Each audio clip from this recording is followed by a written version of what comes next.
Streaming is on. Greetings and welcome to Stunt Hangar Video Hangouts. My name is Charles Carter, and I'll be your host this evening. I want to extend to you my deepest gratitude for you watching Stunt Hangar Video Hangouts.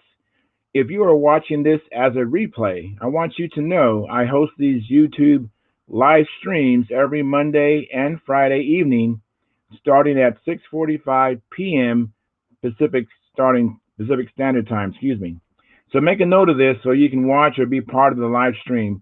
Plus, we have an after party following the live stream, which is sometimes better than the live stream portion.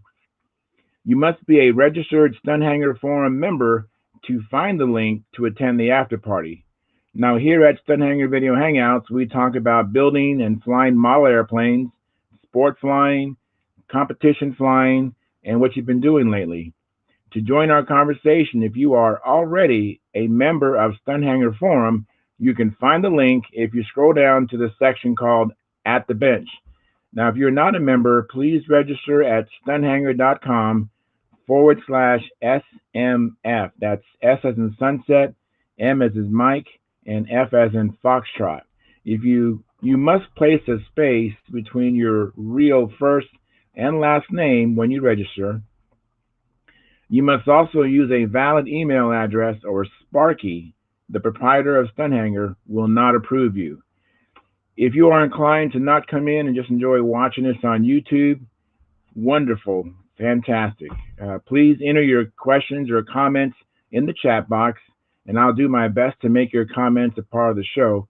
Now, understand, I sometimes can't get a word in myself, so be patient, and I will ask our illustrious panel your question or state your comment. Now, if you find Stunthanger Video Hangouts or the many building videos that Sparky does on this platform informative and enjoyable, please give us a thumbs up. That's when I say like, I mean the thumbs up. Subscribe and share the videos. That helps the channel grow. Also, please consider joining our YouTube channel memberships, which start at $4.99 a month, which is less than 17 cents a day.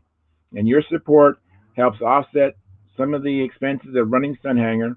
And with your memberships, you get special badges that you can see in the YouTube chat box and unlimited replay of member-only videos. And once a month, Sparky has a Q&A show for members only.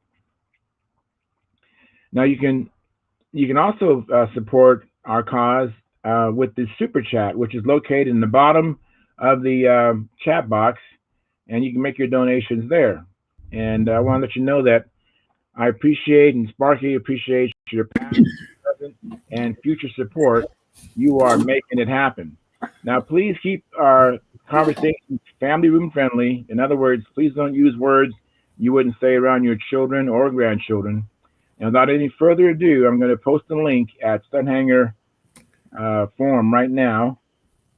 Hey, Carl, how you doing? Good, buddy. How about yourself? I'm doing fantastic. Let me post this link here. Good. And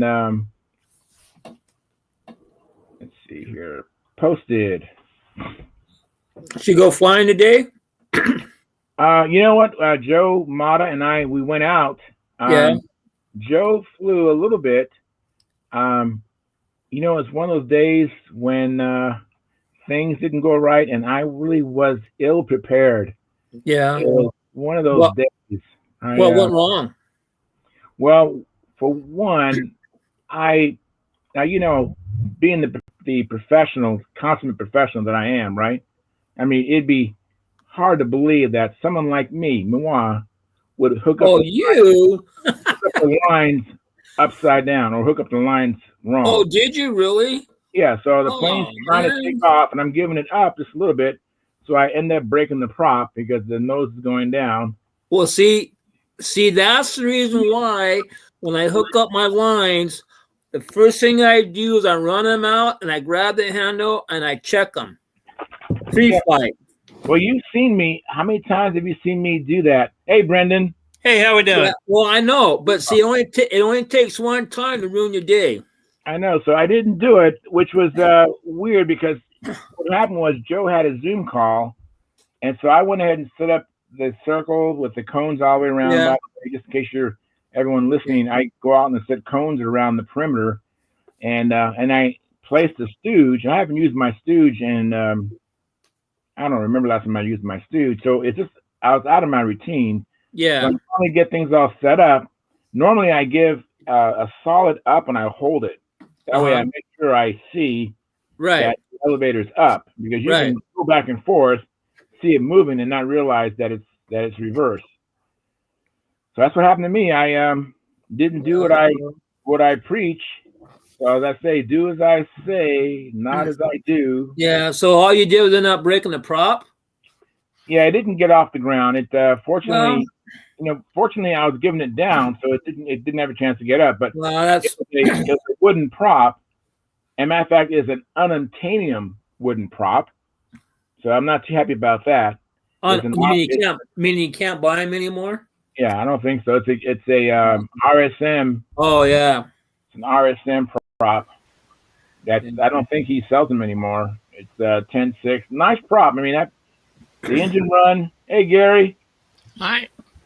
I'm just kind of explaining my turn of events today. This has been. I wouldn't say it's a bad day because Hey Charles. Yeah. Look on the bright side. It's better than getting your finger cut. Yeah. And going to the emergency room. I don't know if everybody remembers, but those who are listening in the audience, this is the friend of mine that inadvertently stuck his hand in this APC prop. So not my hand, just my finger. Just caught the outside of my finger on the knuckle. Yeah, well. Did the prop or your finger win?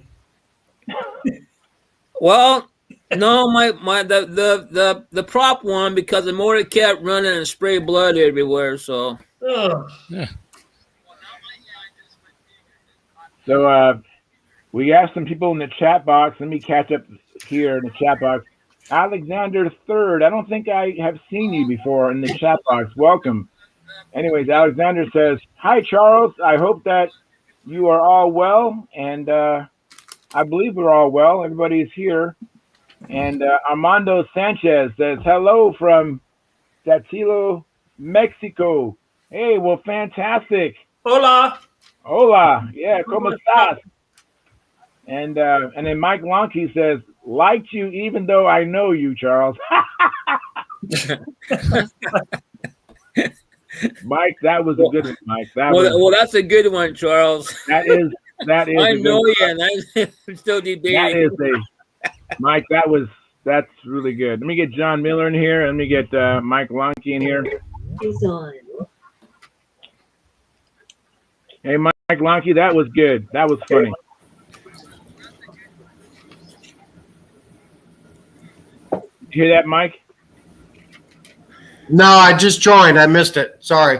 Are you a comment in the chat box that you liked me even though you know me? Yeah. I was watching on YouTube and then I was logging in. I guess I missed you reading my comment. But yeah, Charles, I like the show even though I know you. Very smiley face. Yes. Yeah. Very funny. Yeah. Hey, John, how are you? John Miller. Hey, how you doing, Mike Lodke? Oh, I got something to show you in the after party, John Miller. Oh, okay. So just at least stick around till Charles kills the stream for a minute or two. I have something to show you. Oh, okay. I have something for you if you come to the net. Hey, Peter. Last time around, being able to change AMA numbers to, have your own vanity plate, I tossed it by my 8 and 10-year-old, and they just want their names. That's it. Oh, cool. Hey, that's cool. Now, their names are original. My daughter's name's Sindel, and my son's name's Angstrom. So you're not going to have another Sindel or Angstrom out there in the world. Right. Yeah. And it's Sindel with an X. Yeah, Sindel is with an X. XYNDL. Yeah, XYNDL. Took me forever to figure that out. Your wife had to tell me like 8 times, but I finally got it. And then the other fun thing about Angstrom is that if you've ever seen some sort of like the Anaheim Angels used to be, the A with the halo on top, and Angstrom is a unit of measurement, and it's represented by an A with a circle on top. So Angstrom is Angstrom's 10 years old and he's 5'11". Wow. Wow. And, yet, if you put it with the ace with the circle, it's kind of like calling him Tiny. He's got a name like Tiny, but he's a giant. Yeah. Is he a lefty? Is he a 10 lefty years or old. righty? He's a righty. Angstrom's Oh, a righty. Sendel, my daughter's a lefty. Okay, I was thinking if your boy being that big, if he's a lefty, start teaching him how to throw that baseball from the mound. No, That's true. none of you guys have had the pleasure of meeting Brendan in person, and I'll say this: Frankenstein's monster has no bearing on. Ooh, you almost did it. I didn't. Yeah, you caught it. You caught it. Brendan is a monster. I'm 6'2", and Brendan towers over me. All you have to do is look at a door frame, and that's me. I'm 6'8". Door frames are 6'8". He's huge. Brendan's huge. Yes. So Wow. actually, I am not surprised that he's 5'11" at 10 years old. Yeah.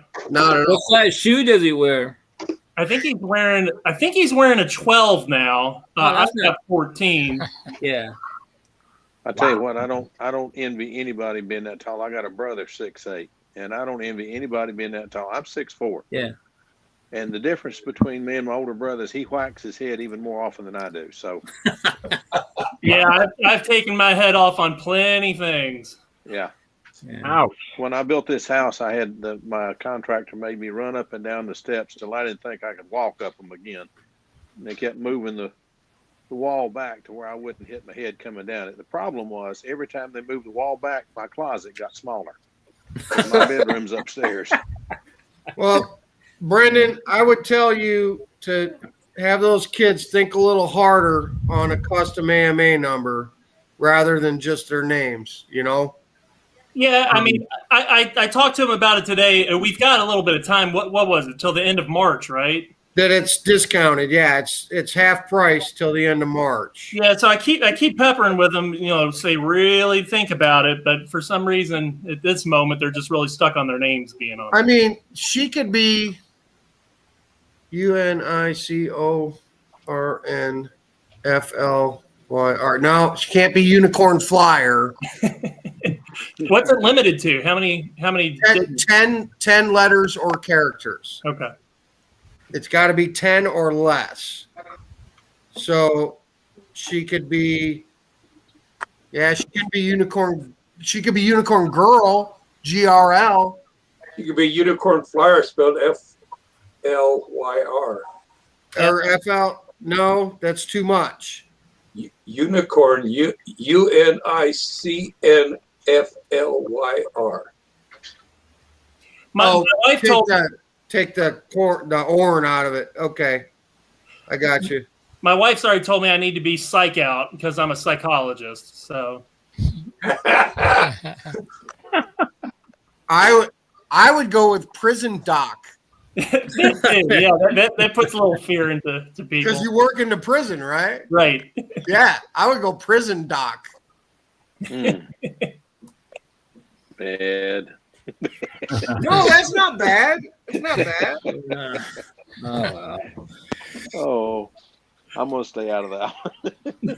Charles, you could be prop buster, but I think that's too many letters, man. Huh. Yeah, my grandson wants to be PROPBSTR.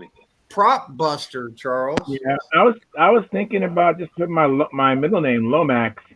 Oh yeah, there you go, Lomax. Or just C Lomax. I was a counselor at a prison myself. Clink Psych would be good. Yeah. So these names you're talking about, do they take the place of the AMA numbers?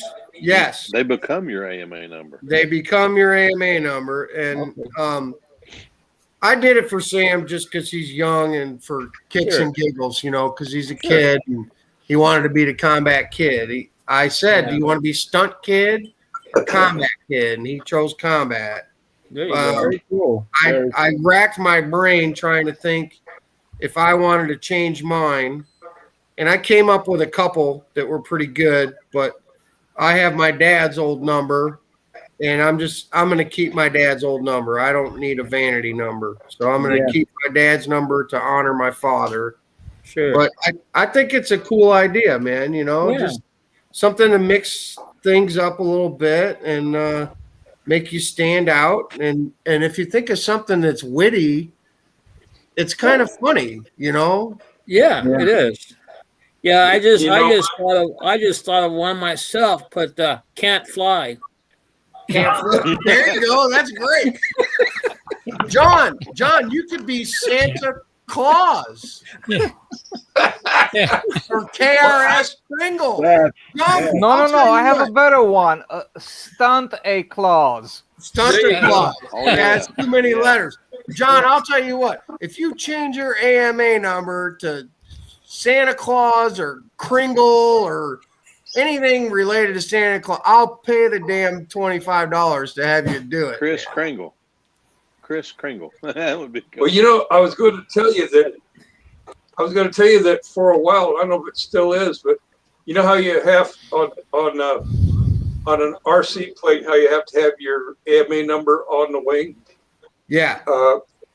If you're a ham radio operator, you also have to have your if you're flying on 6 meters on 54 megahertz, you have to have your FCC license number on your plane too. So for a while, AMA was offering you to change your AMA number to your call sign, so you could have both occur. And see, I got a 4-digit number. It's kind of hard to make me want to change that. No, I get it. You don't want to give that up. I get it. Yeah. That's pretty neat to go but back. If you were willing to do it and be Santa, I'd pay for it. I appreciate that. Hey, John, can I ask you a question? Sure. You live in Delta, Utah, correct? I do. Okay. Is there any line control flyers in St. George or in Idaho anywhere that you might know of? I don't personally know of any, but I'm pretty sure there has to be. Right. There, for instance, the other CAD draftsman, his name's slipping me, but anyway, Pat Johnston is from Idaho. Okay. Do you know whereabouts, maybe? Boise. Boise. Okay. All right. And Well, the reason I was asking, I'm getting ready to retire here within the next 2 years, and my wife wants to either go to Idaho or migrate to Idaho or St. George, Utah. So that's the reason why I was asking. you like cold weather or warm weather? No, but the thing is, I'll be retired, and if I open up a door and see a wide out, I close the door and I go back to bed. Yeah, I understand that. Well, No, you need to find something that makes you get up in the morning. Well, that's building airplanes. Okay, that'll work. Yeah. there, You need to remember, especially when you don't. I am retired, and I don't have to get up. And it's the best feeling in the world to know that you don't have to get up and do a darn thing. That check's still going to be here the 25th of the month, and you can still pay your bills. But you got to have a reason to get up and move, or you get old and fat. And I can attest to the fat. Real right, quick. and I had a lot of other people. I've had a lot of other people tell me the same thing. So yeah, and I agree with it. I worked with a bunch of guys for 30 years, and all of us retired within two and a half years of each other. 6 of us. There are 2 of us left. We're the 2 that have things that we do. The other 4 went home and decided when I retire, I'm not going to do a thing, but just what I want to do. I'm going to catch up on my sleep. I'm going to rest. Well, they caught up on their sleep. They're taking a long nap. Yeah. You've got to have a reason to stay moving, or you quit moving. Yeah. Well, many years ago, when I was doing new construction, there was this old carpenter framer, and he was around 80 years old. So one day I asked him, says, "How old are you?" It goes, I think he said it was 80 something. And I go, "Well, how come you still out here pounding nails?" Because I can. And he says, "What else am I going to do? Retire and go home and be dead in 6 months?" That's and true. I never have forgotten that. So Well, anyway. There was a study done some years back about people that lived into their century years and that were in really good shape, and they interviewed them and they asked them, well, why do you figure you're the good shape like that? Almost without exception, they all said, because I never quit working. Yeah. Is it? Yeah. I was a drywall finisher, so I was in new construction as well. Uh-huh. And I keep busy. You know, Yeah. I can't do drywall anymore since I got electrocuted, but I keep busy with others. I draw over getting electrocuted. That's funny. I thought only plumbers did that. He's not kidding. Oh, I know. He's not the only guy I know that got hit and had reaction like that. But yeah, I got a buddy that is a professional fisherman. If I told you his name, you'd probably all know him if you follow BASS or Forest Wood Cup, which is no more, but it was around for years. He's won both of them, and he was in his boat and got hit by lightning, and he has to wear special. For a long time, he had to wear special glasses because he saw like a bug sees, like 10 images, and he said it's all spread out, and his mind couldn't put it together to one image that he could walk to, so he had to wear special glasses. Oh, and, wow. I think last I heard, I think he's almost back to normal. I still has to wear glasses, but not those special glasses. Yeah. But electricity and lightning and all can do weird things to the human body. Oh, yeah, absolutely. Well, anyway, the Thanks, number guys. of control line flyers in Delta is me. What was that? The number of control line flyers in the Delta area, in fact, in the whole county, as far as I know, it is me, one person. One person, okay. But there have been, in the past, active control line flyers in this area. And I think I've already got people that are more than willing to go out and launch for me and all that stuff.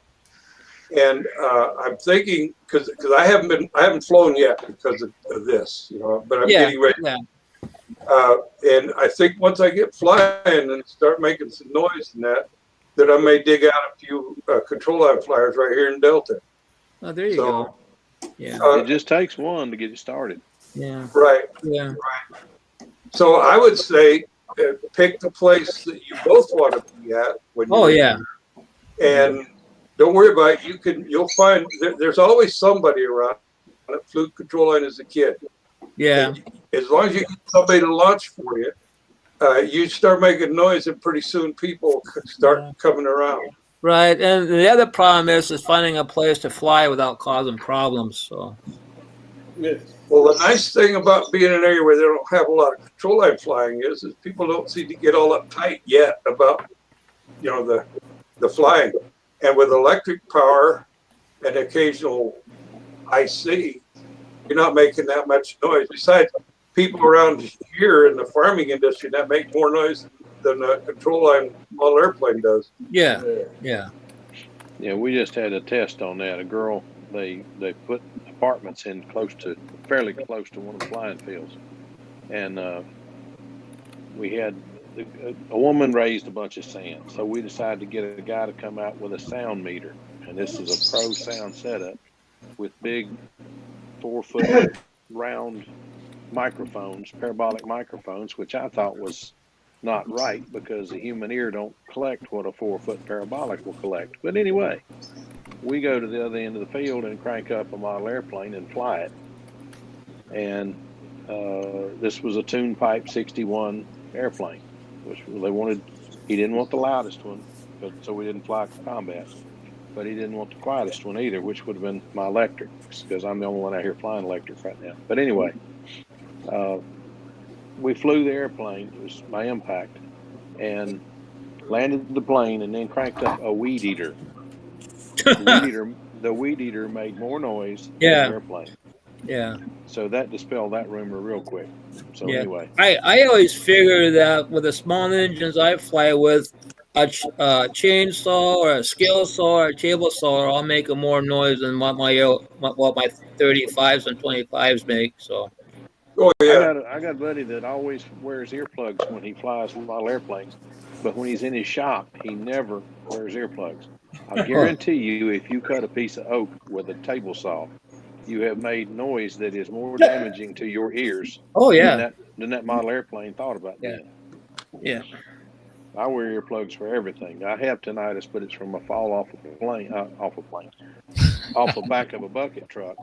The guy tried to catch me, and all he managed to catch was my ankle. So now instead of going off feet first backwards, I went into the pavement head first.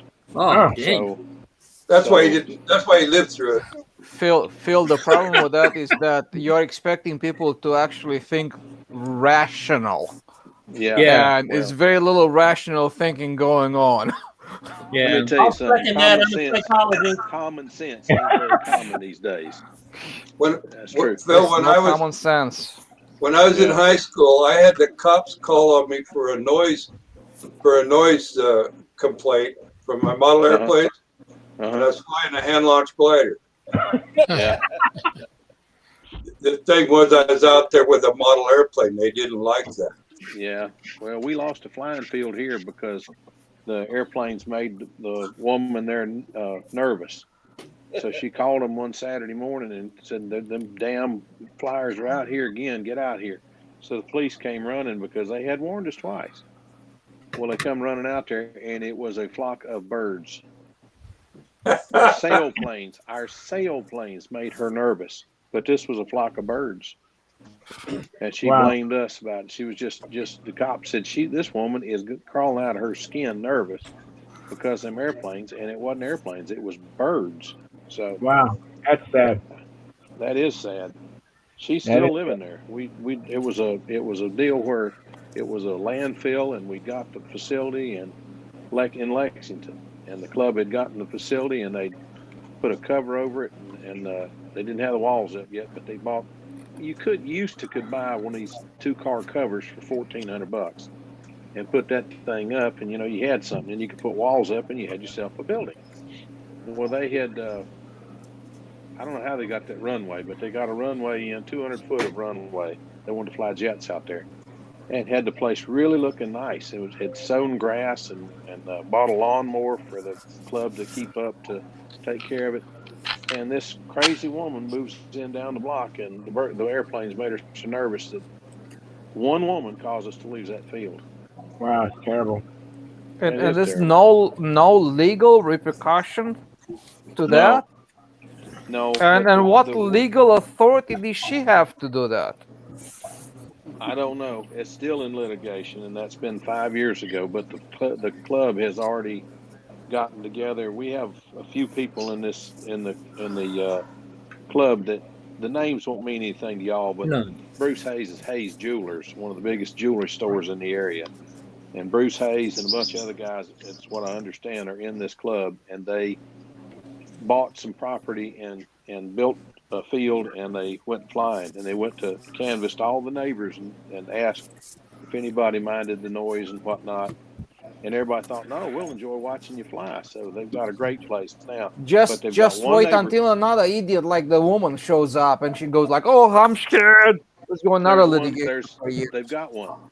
They got one about 3 months ago. They got one just before the season ended for the flying around here. They got one, and she's trying to stop everything. And they told them, no, we own everything for 2 miles around your place.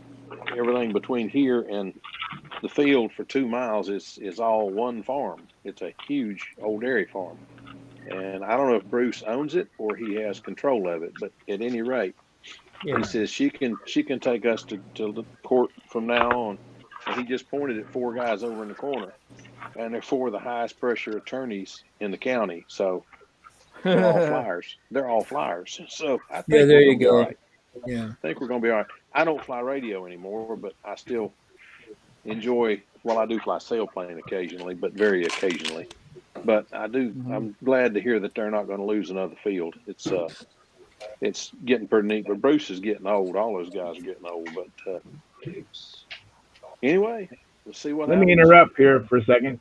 Let me get on the chat box. We have Alexander 30 commented, said, Charles, we have talked before. I am from Scotland, and Alexander, I'm so sorry, but I don't remember. Forgive me for that. I don't remember, but thanks for coming back. And Eddie Stutter says, "Hey guys, listening now. We'll be on later." All right, Eddie, we'll see you later.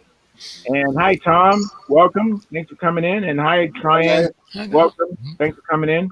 And Hey, thank you, welcome. Howard, for coming in as well.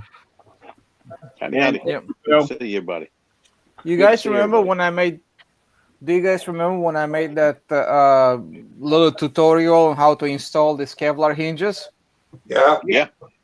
Here's a little example of what happened with the one that didn't have the epoxy inside of it. Oh, wow. I tried to insert it and it wouldn't go in. So I have a little problem. And there was someone else that sent me a private message and said, "How loose are your hinges after you flying for a little while and how They're loose beautiful. did they get?" And then he said, "Well, maybe you might want to, get a wing off and show something." And this is my Revolutions plain wing. And how loose are my hinges? This loose. That's loose. Very good. Oh, that's very loose. I'm just moving it like this. I'm not touching it. Yeah, very good. That's very loose. And that's a And- full length hinge. And that's a full length hinge. And not only that, this flaps weighs about 20 grams. So we only have 10 grams worth of pressure here in the center. Wow, that's good. So that's I'll tell you how one loose it thing. is. That plane will make you believe in sealed hinges. I'm gonna tell you. That's very good, Tryon. So That I think works for me. you can't get it much looser than that, So So that works for me. I'm gonna get up with you and try to find out where to get that All right. stuff All right. because I think I might just start using those hinges on Yeah. everything. All right, I hang on a second, you guys. Hang on a second. so to finish the idea, sorry, Charles. To finish the idea is that it works. It's a good idea. It's going to work well, and it's very inexpensive too. All right. Well, last time we was meeting, Carl, he had messaged in the chat that he wanted to say something. I didn't see him last time, so Carl, I saw you wanted to speak. Go ahead, Carl. Oh no, I was just trying to get to the icon to give a thumbs up, but I haven't quite figured out how to do that yet. So I'm cool. I'm all right. All right. So the to give a thumbs up from here, you'd have to actually open up another tab and go to our video on YouTube and actually give a thumbs up that way. But you have to mute the speaker so that we don't start looping. Okay. It'd be better that like Mike Lonke did. He did it before he came in. Okay. That's what I usually do, and I forgot to do it. Yeah, well, I found it last week by investigating or doing, and I can't remember how I did it, but it'll come back to me. All right. Hey, Charles, Yes, John. ask Alexander what part of Scotland he's from. That's where my family came from. You just did. Oh, yeah. So some might argue with me right now, like, yeah, but you pick up the wing that's the loosest or something like that. No, I pick up the one that was most accessible. Very good. Yeah, It's the easiest one to pull. I can pull the other one, which is the inboard wing or an elevator, but I have to reach with a screwdriver, take the plane off the wall. This was just easy to get to it. So, Hey, I wanted to ask about hinges a little further. So, when I first kind of got into this, I watched an indie video where they recommended taping the hinge so that the air doesn't creep in different ways through the slot there. Do most people tape hinges or what? I'm reaching out to the audience here. Yeah. Serious. some do. Yeah. And you can always try it and take it off if you don't like it. Right. Yeah. So I think the general recommendation from at least the video was essentially bend it 45 degrees one way and tape on it, and then bend it 45 the other way, tape or something of that nature. there are many ways of doing. The glider guys don't even tape the hinges down in there. They just bridge it across. Okay. So they take some of the videotape or 8-track tape, the narrow one, the cassette tapes. Mhm. If you have one laying around, whatever. So, and there are actually videos of the guys doing this one for the discus launch gliders. So they take the piece of tape, they put it with a stick it side up, and they tape it on the top of the table. And I take this 8-track tape and I just put it right on top of it and glue it on, right? Stick it to the sticky type of a tape, and then I take this stuff and just put it on the wing, so it's gonna kind of bridge up the gap. That's Right. all. That's all they do, and because of the aerodynamic effect and stuff like that, it gets stuck to it, and it's not gonna influence your hinge movement or anything like that. If you tape it into the groove, then you can introduce some friction in there and stuff like that. So it might not be the best idea. Right. Wow. Well, So if you'll- having if you'll- done it the archaic way, done in the groove, never really bothered me, to have it that way. I've actually even gone over the barrels of the hinges, which I don't recommend. I've gotten to where I go and leave the barrels exposed, tape right up to the barrels, and then on the other side I leave the hinge barrels with no tape on it, because I tape over the barrels. This is how. you don't tape over the barrels. Yes, I tape over the If you barrels want your too, but I do it airplanes like up. he's talking about. Who's that talking? Is that you, Howard? Yeah. Charles. So you're hinging over the barrels? Yep. Yeah, so am I. And you're not Mike, you're Yeah, you're Mike. speaking your mic off. Mike, If can't you'll do it- hear you. Monkey, your mic's off. Yeah, what's up? What's up? What's up? Oh, we thought you were talking to us there. He's just talking to me. I Sorry, know. guys. I got a buddy over here. We're having some cocktails, and I'm working on a model. But Oh, okay. I muted my mic so you didn't have to listen to our conversations. Okay. Oh, okay.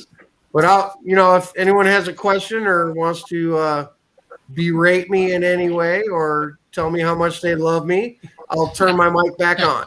We have to wait for Hey, Steve. Mike, you remember Home Alone? That movie was like, tell me you love me. We love you.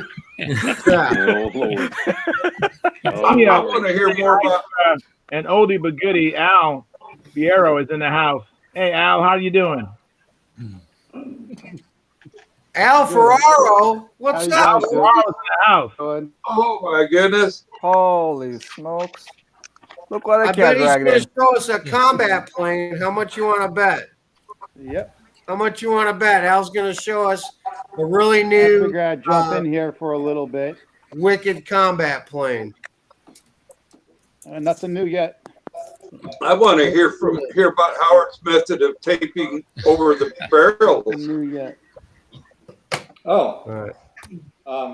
well, I can show you What's that? sometime. I don't have anything to tape right now. I'd like to see it because I was told and taught not to do that because of the problems that could happen. So I'm all ears on it. Oh, I use the Scotch multi test and put weights on one side and run on the other. Windex on the flap and nothing on the wing. Down to the wing, bend it over, and then eventually stick it down the crack. It'll stick eventually. The Windex. All right. Goes over the hinges as long as it's down the crack. That's why I don't use any Vaseline or any of the sissy stuff like that. We don't need no stinking Vaseline. Now, Okay. For my Well, I hinges, do it kind of the way Trey's. and I just work it out. And if it starts to squeak or stick, I just put some like furniture polish in the gap where the barrels are, and then it doesn't stick any longer. And then if you just keep using it, it goes away, and then they're nice and free. But I Tell you cover what, the barrels and I cover everything. Interesting. I've used this last plane. I tried something new, and it's a little weird. I put something together and show y'all next week, but I don't have it. I don't have anything I can put together tonight. But you take a piece of regular Scotch tape and pull out a piece as long as you need the hinge to be, and just put that upside down on the board, and then take a piece of 2-inch wide tape that you use for packages. Right. Put that down over the other tape, right over the sticky to sticky. Okay. All right. You're going to slice essentially. You're going to cut. Now you're going to have a 2-inch piece of tape. Obviously, you're not going to put all that crap on your wing. But I can't hit the center to save my hide, so I use a big piece, and then I put it down over the tape, and then I can cut it where I'm down the center. So I'll cut down the center of it, of the two tapes where they come together. Cut down the center of that. And then I'll come out about 3/16, or you can go a quarter. It's not going to hurt anything. Up into where the tape's not sticky, if you know what I mean. I mean, up into where the short piece of tape is inverted. Oh, I don't know how to say that, but anyway, you slice that off, and you've got 3/16 inches sticky, where you put that on the trailing edge of the wing, and the other piece that's 2 pieces of tape together is hanging over the hinge gap, and that closes the hinge gap. The air keeps it together, and it doesn't look great. I mean, you can't see it. You can't see very much of it if you use good clear tape, but it does show if you look for it. Now, it doesn't look as professional as it does if you go under the wing and use a card to put it in the wing. I mean, that looks better. But if you just want to find out, okay, what happens when I tape the hinge lines, if you'll try this, you'll find out that you'll be surprised. You go to do a wing over, and all of a sudden you turn way back here, and you're trying to figure out what happened. It's amazing how much more effective and efficient it makes the hinge lines. Because, I mean, I've been flying this same airplane for a pretty good while, and I take the hinge lines, and all of a sudden, too. wait a minute, this, you got to retrain your mind to how fast that thing turns. So it does make a big difference.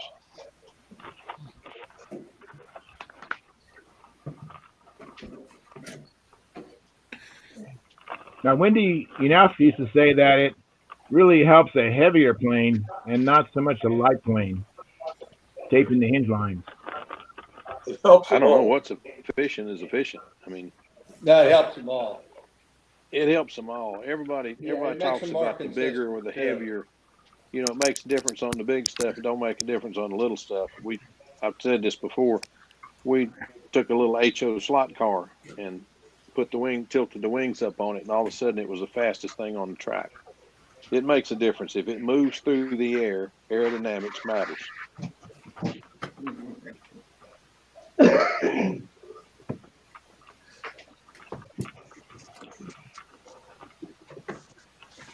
Peter, what in the world are you?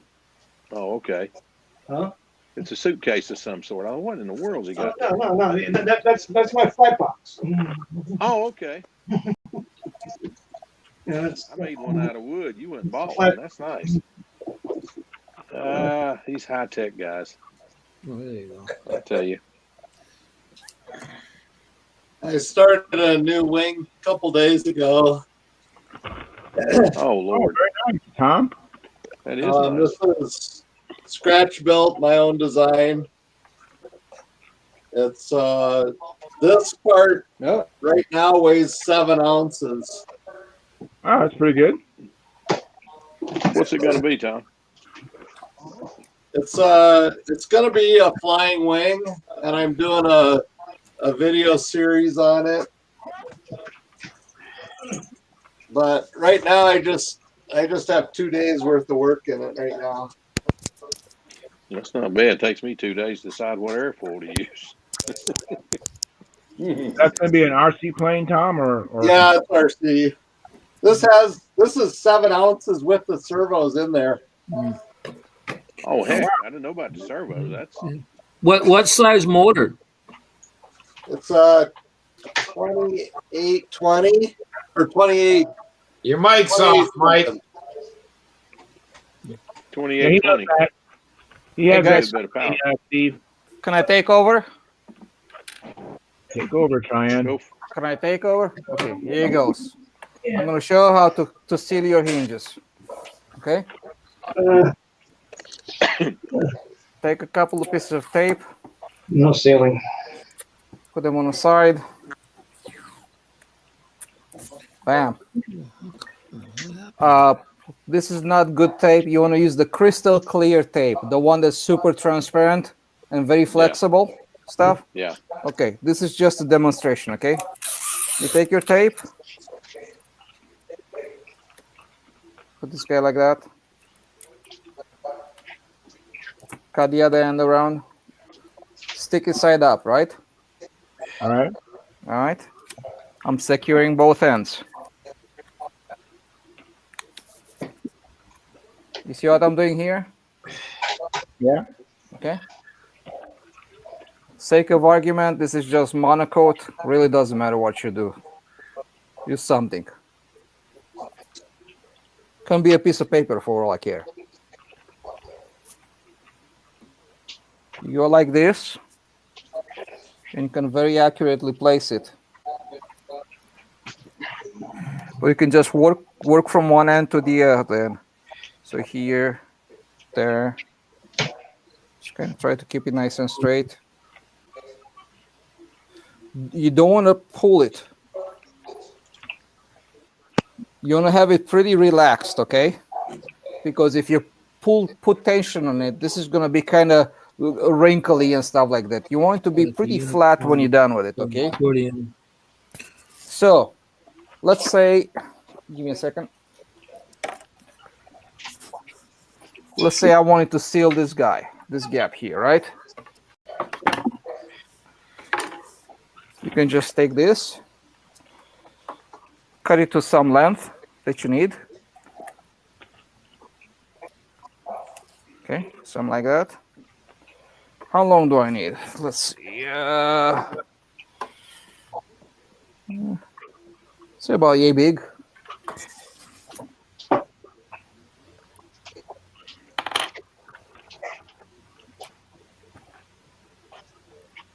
There you go. That'll work.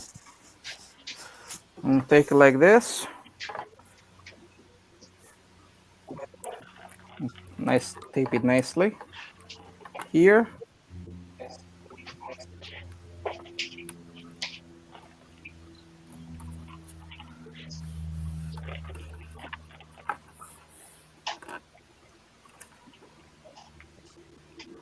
That's even better than my idea. And you have a hinge tape. That's cool. Right? That's cool. Okay? Wow. That's how you do it. There you go. I'm done. That's even easier than my way. I like that. So you have hands-free. So you can use 8-track tape or something like that, like from cassette tape. Whatever. I just use Monaco because I just had a layer of Monaco here. And if you use the crystal clear, it's going to be completely disappearing in there. And you can even match the whatever you have over there, right? So since I have the blue over there, I just match it with the same color. Big what they do. And it's simple. And it bridges across. It doesn't interfere with the hinge movement or anything like that. So when you move it, it's just going to move up and down, stuff like that. So obviously, this guy, you can just trim it up now. See, like that.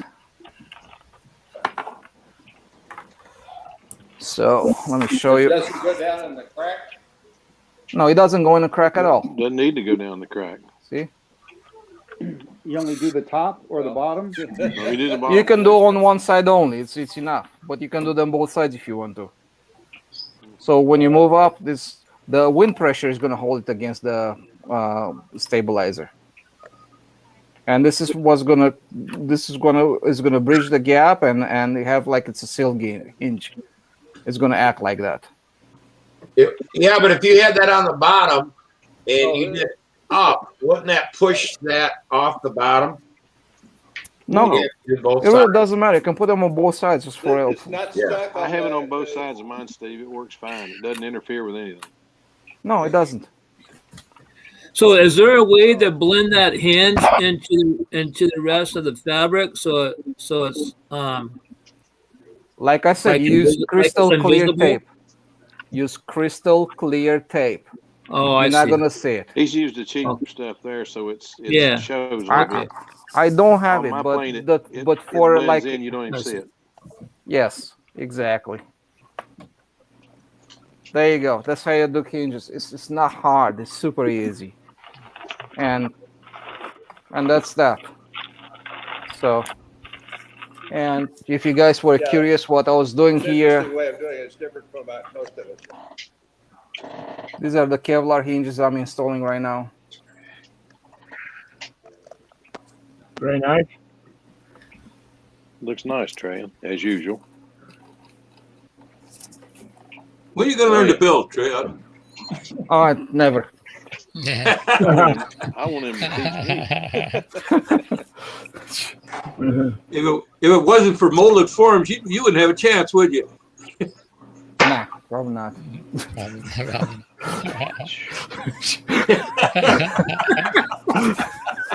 You guys are too Well, hey, Steve, and hey, Lynn. Thanks for coming in, you guys. I got tricks to spare, man. So what is Peter showing, or what is Peter doing? I don't tape my hinges, but as you can see in the close-up shot there, you can see the barrel hinge, and that's your standard business card. And I gap my surfaces where a business card, it's like, you know, it just has enough gap in there for the business card to sit in. And that's where the monocoat hasn't been put on the flap or on the trailing edge of the wing. So imagine that gap would even be tighter once I get the monocoat on there. Right. So I don't feel the need. I've never felt the need to go in and tape a hinge gap that tight. Well, but you depending on what you you're haven't doing. tried a taped hinge either, right, Peter? Is that correct? What's that? You haven't tried a sealed hinge. No. To be quite honest with you, I haven't tried it. I mean, I suppose it's easy enough. Just get some, Scotch, Scotch tape, and then give it a try. Easy enough to peel it off. Yeah, Brett give it a try. Buck likes to ask this question. If it doesn't help, you just take it off. But if it makes it better, of course, you'll keep it. Yeah. But, try it. Brett Buck always answers with this question: how big is a molecule of air? Are you going to be able to get that hinge close enough that a molecule of air can't get through it? And my answer to that is these are toy airplanes. I don't think I'm worrying about molecules of air. If you're serious about competition, and I know you're more of a sports player, so that's all right. But if serious competitors will seal their hinges because it does make that big a difference. And I mean, if you do it really carefully, you're able to maintain that tight of a gap and not lose any not introduce any stiffness in the movement of the surface. Of course, you have to be really, really, how would I say, anal about the fit of your flying surfaces to the rest of the wing. But So, John, what's the difference?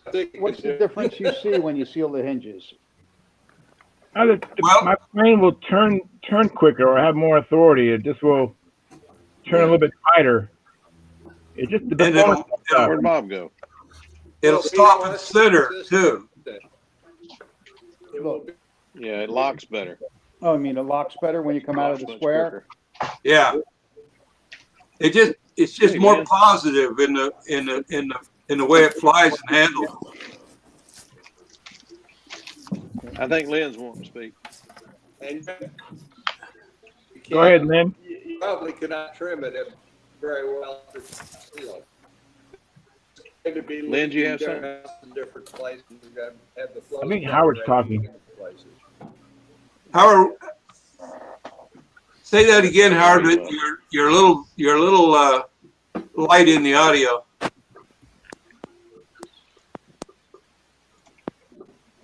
Sounds like Morse code. Consistent if you tape it. Can you hear me? Yeah, we can hear you now. Barely.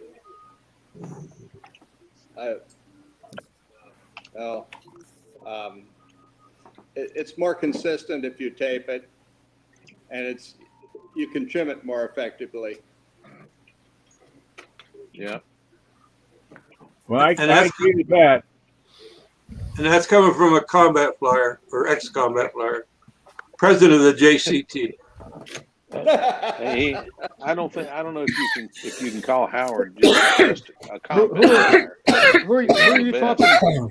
Who are you guys talking about? Howard Rush. He's one. Is that Howard Rush? Yeah. Oh, is that the guy that hangs out at the Dairy Queen? Yeah, that's a guy in the clown suit. You must know him.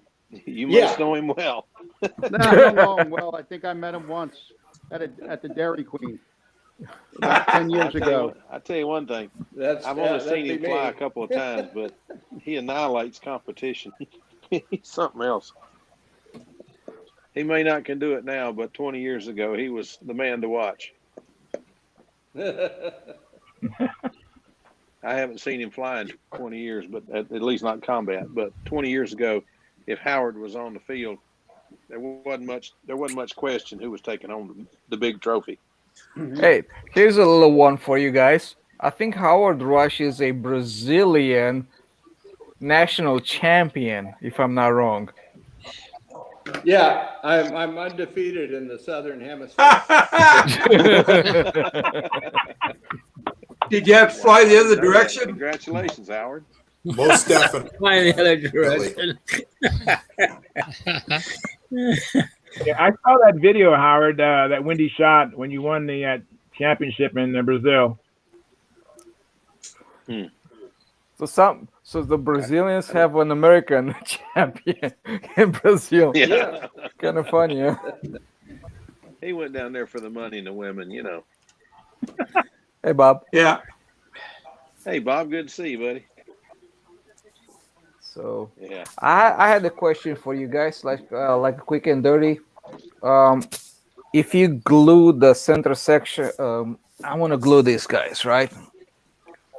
And it's already covered and stuff like that. So all I have to do is just put some glue over here on the open exposed area. And I'm thinking about just using like 15-minute epoxy.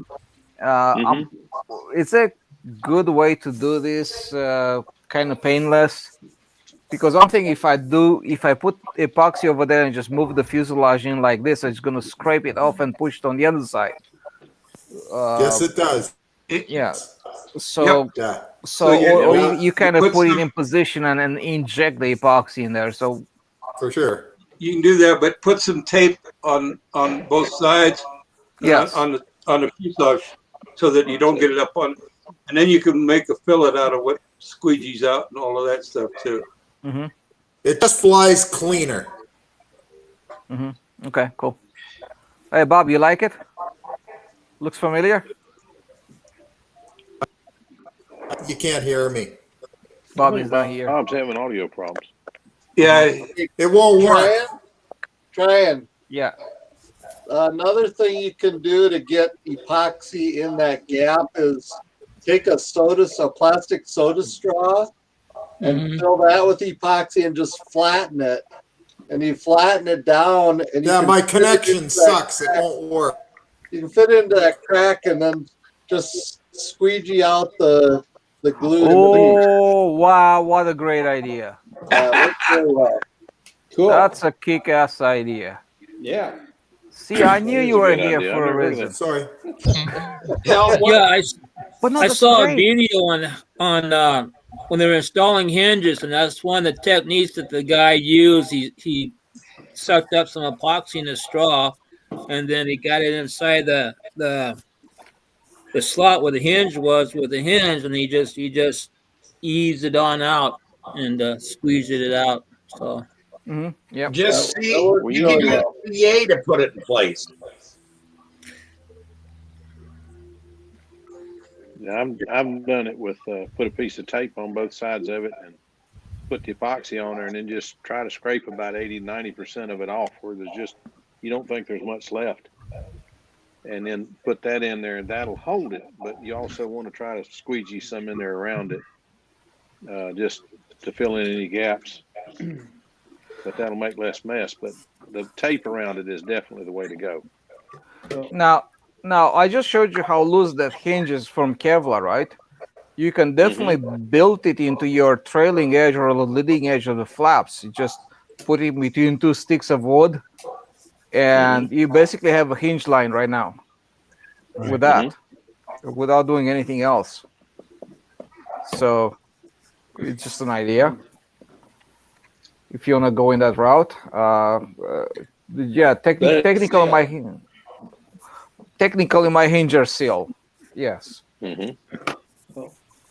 What I like to do with the profiles, even though I'm going to slip the fuselage over the wing, I put epoxy inside around the wing with my finger and get it to make sure it gets into the wood real good. Then I wipe it real clean with a paper towel as much as possible, so when you slide it over the wing, you don't make a mess, and have some alcohol handy in case you do. And then, you know, after you have your joints taped up, and this way you get more of a wet on wet seal than just going into that bare wood in the fuselage.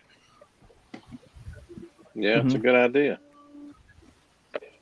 Yeah, I go a whole different road. I mount even in my profiles, I mount similar to the way you mount it into a full fuselage. I take that section out at an angle, glue the wing in on the, turn the fuselage upside down, glue the wing in, get it leveled up, all that. Then once that's all in, then I'll glue up the part I took out, slip it back in. But I can't have my fuselage covered or finished before I do that. I have to finish. Yes, he does. Huh? So what I did, last time we were around and I was doing the horizontal, I just moved the horizontal to the new position like that, and I push it as far as I could. How good can he can't be he can't get much better. Len, you're on a big delay. It would be tough, Lynn. He's got it down pat. But why don't you just glue it in with some CA? CA gets brittle. I like that. That's the idea. You want the brittleness of the CA, so when you move it back and forth, it's going to shatter. It's going to break down. Because the breakdown is going to exit the Kevlar, and it's going to get looser and looser in time. The wing. I was thinking gluing the wing into the hole in the fuselage. Yeah. Never mind. Yeah, I don't know why. I mean, just use CA to glue it in. It ain't, it ain't going to get to where it's going to get that brittle where it falls out. Plus, it's electric, and there's not going to be any vibration on it. That's true. There. Like an IC motor. Well, an IC motor, it will crack up at the leading edge. Yeah. By Flex CA. It is electric. I might have to rethink this thing. Yeah. By Flex CA. Flexible CA does not get brittle. What is flexible CA? I've never heard of that. They make boats out of it over chicken wire. Straw. Oh, Lord. All Flex CA is that if you go to the doctor and they CA a wound up or glue your wound together, that's flexible CA. You can move your finger and stuff, and it won't. It won't crack. But I didn't know that there was such a thing as flex. Thanks very much. I didn't know. I didn't Bob, know. News to me. Bob Smith sells it. I was talking to Bob at his brother at Toledo, and he says that the only difference between Flex CA and pharmaceutical grade is the tests that you have to put it through. And they make tons of it for pharmaceuticals, and then they just pull out so much of that batch and sell it as flux DA. Wow. That's interesting. Okay, makes sense. Yeah, so No. but yeah, Bob Smith makes it. I think you can get it from Hobby King, whoever carries Bob Smith stuff. Any hobby shop, they all sell it under their own name, but if you look at it close, it's made by Bob Smith. Yeah, right. It looks like it. The labels look similar.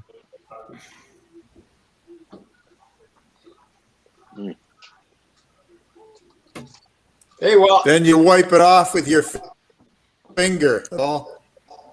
Yeah.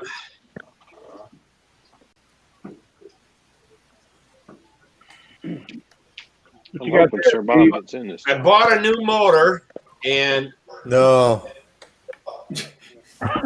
trying it out, and this is the same thing as like a E-Flight 32 or Rimfire 32. Yeah. $28. And I mean, it's a hand. I have a way of doing it, but I can't tell you on here. It's a hand wound motor, and the thing just puts out looks awesome, huge horsepower. But it's a good looking motor. It's a good looking motor. Color 28 compared to like 78.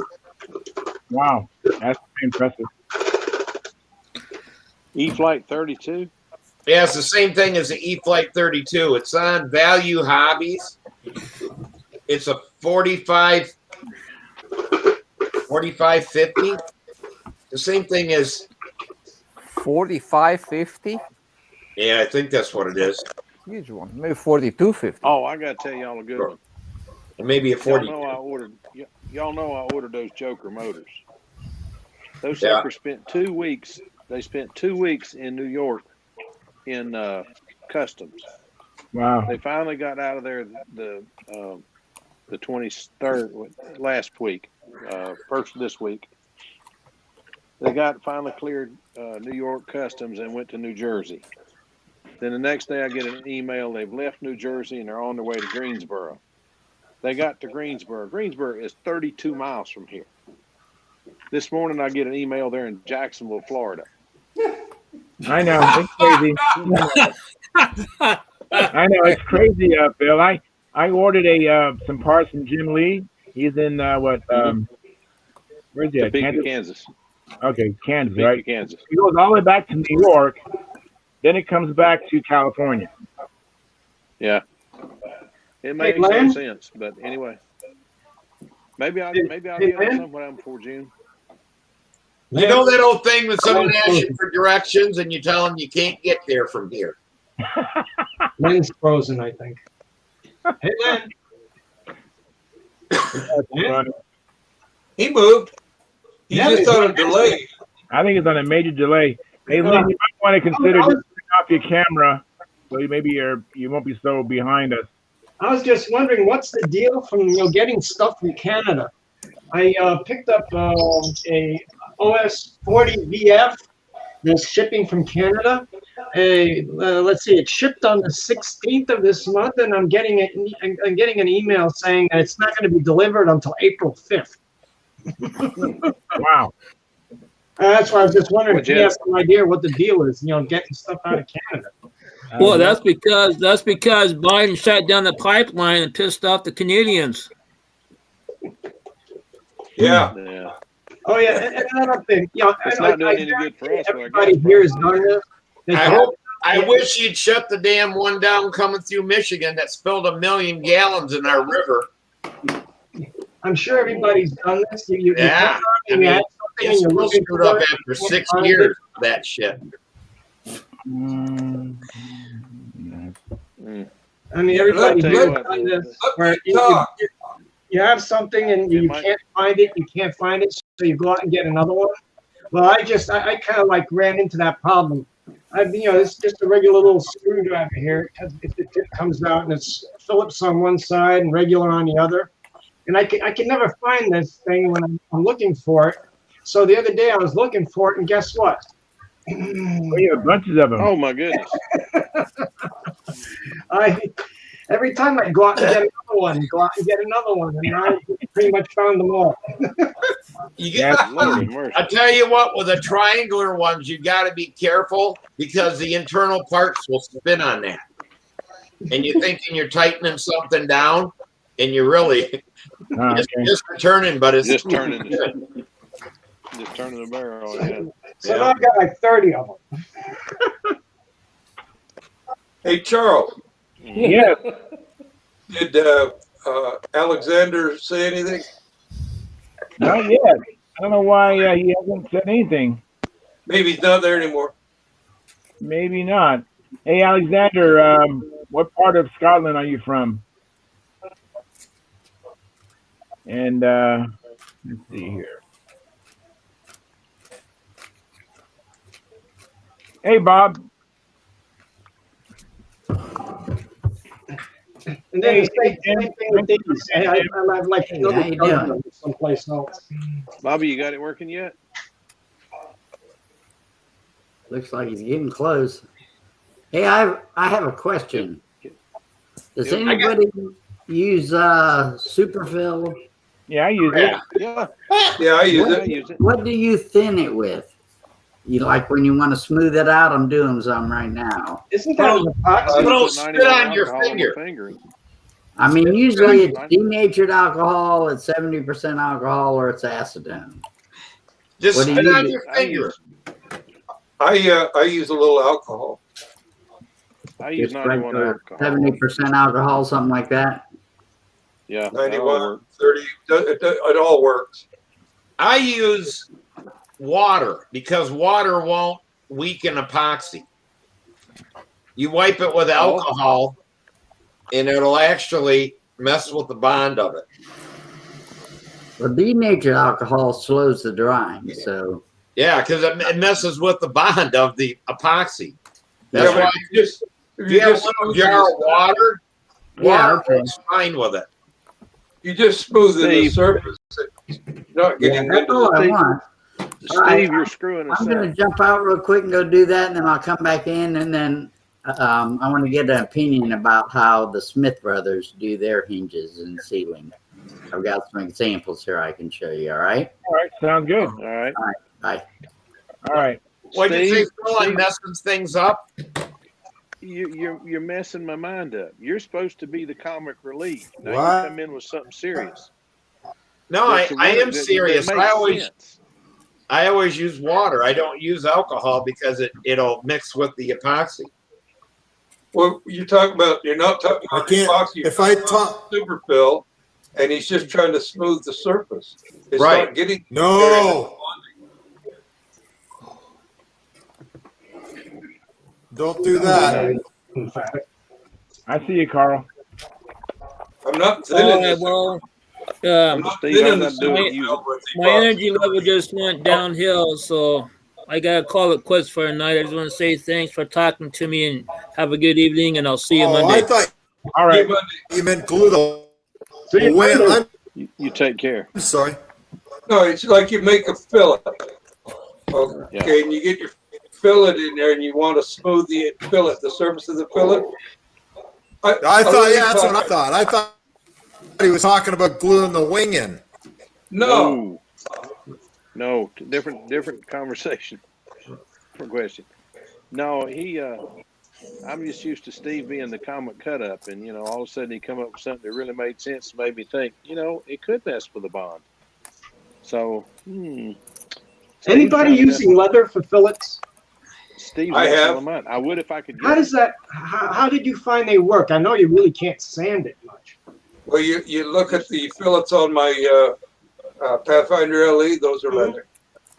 Those are leather. I just put, when I got mine, I got them from Sawyer, and I used Tight Bond, but it wasn't the 3. I didn't know about 3 yet, and I just put it down with Tight Bond, and then at the ends where there was the only place I added anything to them because they were already concave. What are we talking about? Concave. How about leather fillets? Leather fillets at the wing and tail joints.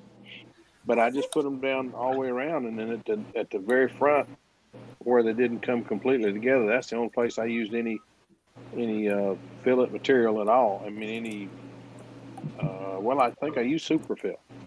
And then at the back, I just took a razor and cut it, and the two came together just perfect and worked. So it probably would have at the front had I had fillets long enough, but they lacked just that much in making it, so I had to use some filler in the front.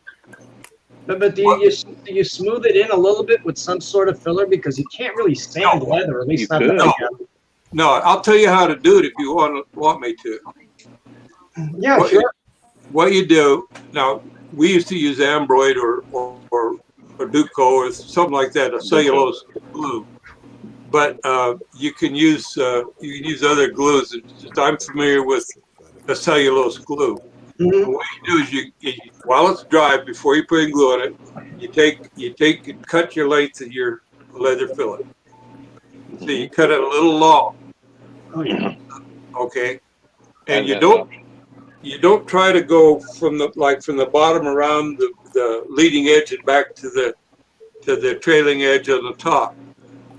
It seems to work better if you just come to the center of the leading edge and stop there and come from the trailing edge to the center. And that seems to work a little better, at least when I've done it. Gordon Delaney showed this to me. What he does then is once he's got the length, we lay in the cellulose cement in the joint. Mm-hmm. And then you lay your leather fillet in there, and you use a ball bearing glued to a stick. And you start in the center and you work to the forward and you push that into the joint. When you get it in there all the way, it's a nice, smooth, concave finish. When you get back to the back, you can do like Phil said. We usually just cut it to a point, mm-hmm. and then use some epoxy and micro balloons or whatever at the trailing edge. Now, when it's all dry and everything, then you can go right where the joint is to the fuselage or to the wing. You might have a little bit of edge there. You can use a little bit of epoxy, things like that right there to fair that in.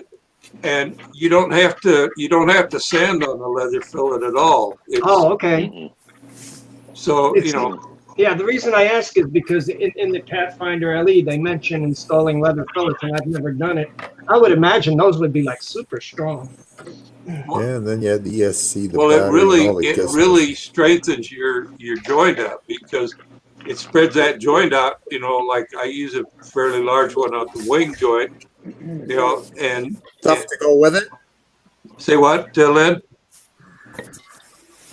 Just remember, if you use leather fillets, you gotta have spurs when you go fly. Yeah. And don't ride bareback.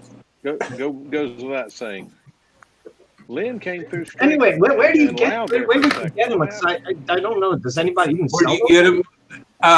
I think Walter Ullman might have a few, but where we got them is Gordon has his ex-brother-in-law work for a pattern making shop, and they use those leather fillets to make the radius of the fillets on patterns.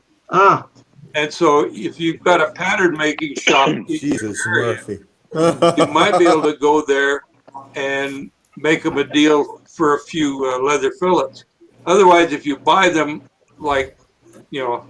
directly from the manufacturer, you got to buy so freaking many. You better be ready to set up shop to sell them.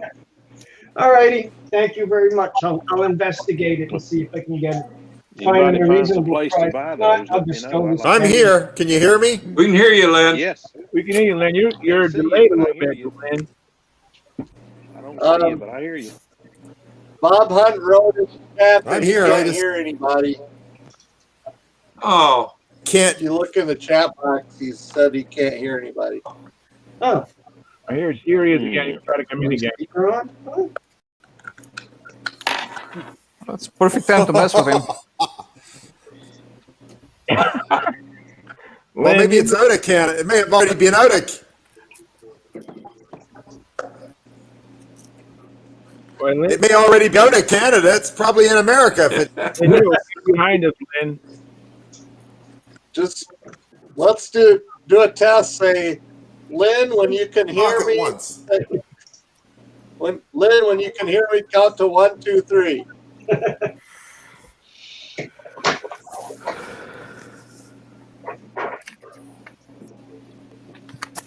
Boy, that's a delay. Well, that didn't work well.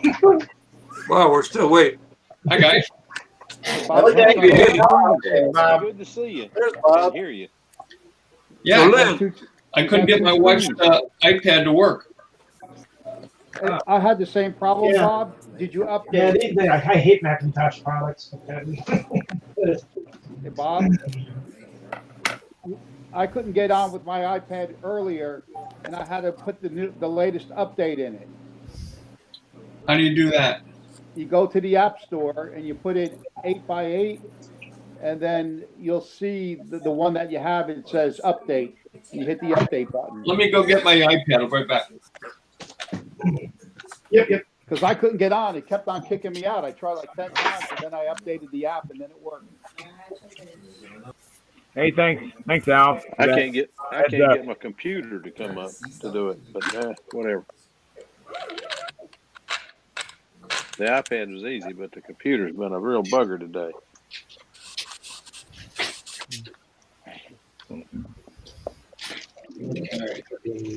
So go to the App Store, and then type in 8x8, and then see if it has to be updated. The Bob Hunt twins are in. How do I get to the App Store? It's on. Go to the on icons. The icon on the desktop or on the face. It looks The like a blue silver app. gear. It should be Yeah, right blue up app with silver gear. on the first page. I'm going to go get me a soda. I'll be right back. All righty. You give me one too? Yeah. I'll even drink it for you. Thank you. Oh yeah, by the way, guess not getting the Saginaw wing shoot. Finally got the pieces from the road act. You can't find it, Bob? No. Looks good, Very Pete. good. You know how to search on your iPad? No, it's my wife's iPad. It wasn't deliberate. It says log in here. Well, you have to be logged. You logged into what in your iPad? You don't want to be in the. You want to like close out of everything, and get the front page where all the icons are. Like the mail and whatever you have. YouTube. I'm at the Stunthangar Hangout page now. Yeah, no, you want to close all that out. You have to go onto the icons of your iPad. Close out Safari, close out, close them all out, and then go to the App Store. All you got to see do is little push the icon. button on the right-hand side, Bob, and just push it. All right. And that should take you out of everything. All right, that's what I'm back to now. Now what do I do? You see like 10 icons. There could be different pages. You might have different pages. App Store? Yes. App Store, okay. And then type in 8x8. You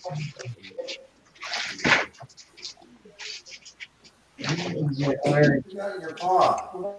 Wonder I can't get them. You got them all on your goddamn hand.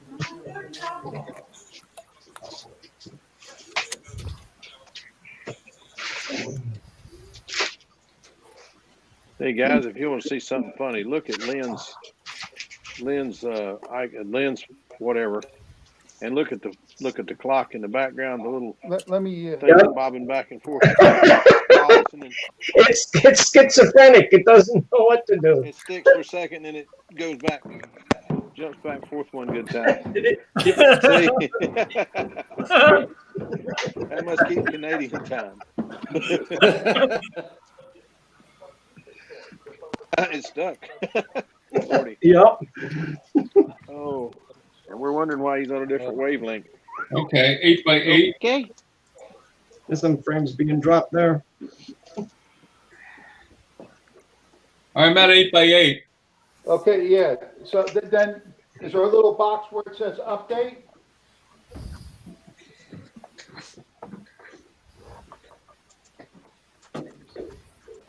There'll be like 3 of them. You know, one will say 8 by 8 work.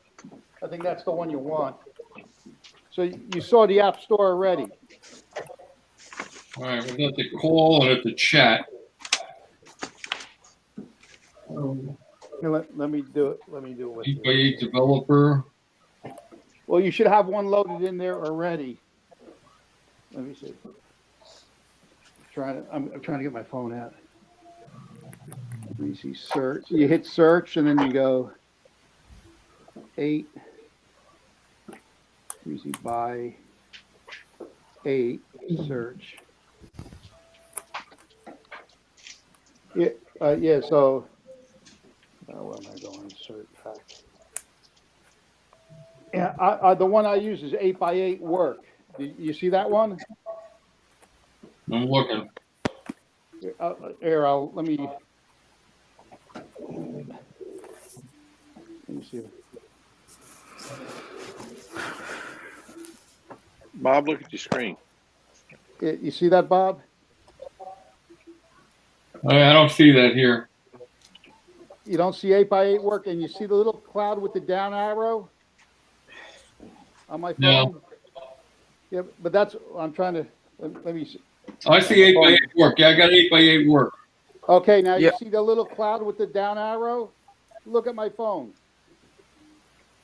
You got to hit that little cloud, and that'll update it.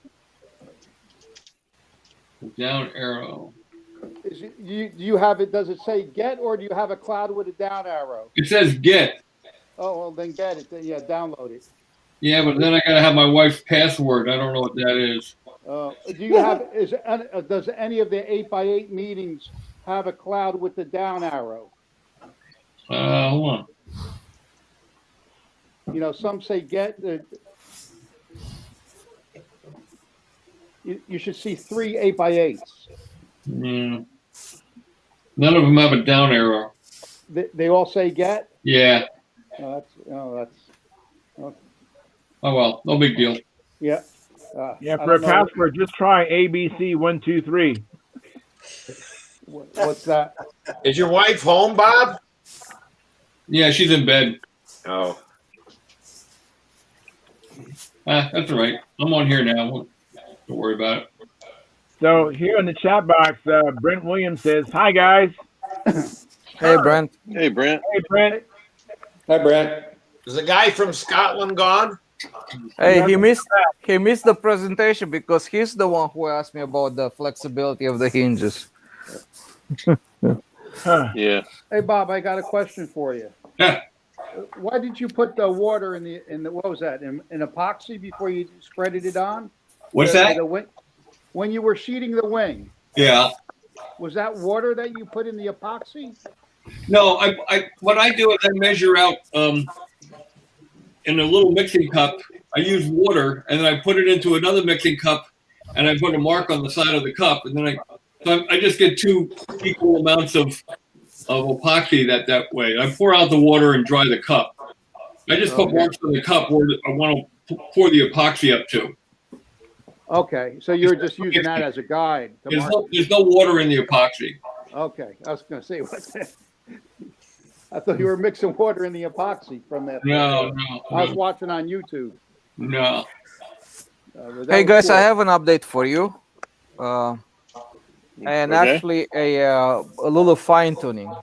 So when you try to use the Kevlar hinges and you have like 4 or 5 of them or many of them over a wing, because you can put as many as you want to, the thickness of the cut, it's basically the thickness of your X-Acto knife. You know, it's not wider than that. And sometimes it's kind of hard to align 4 or 5 hinges at the same time and try to get the flaps inside.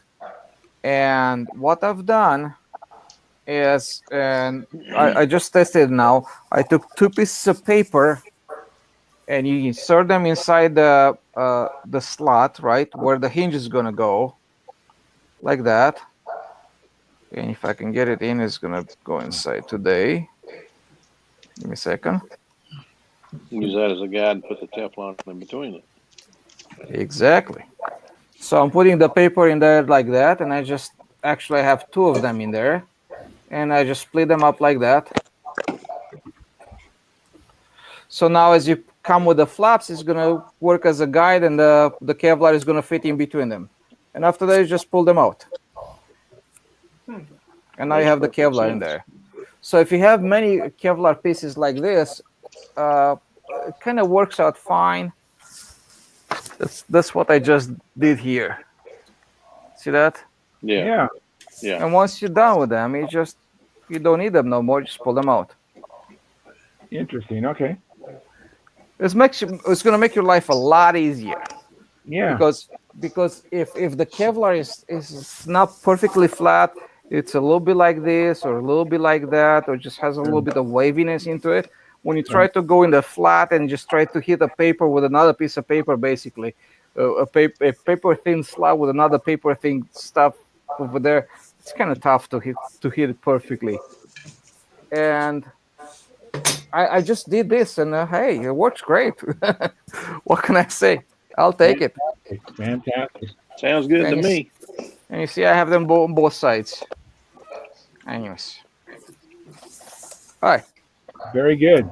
I'm done. You All see, right. they're on both sides. Okay. So once you're done with it, just pull them out.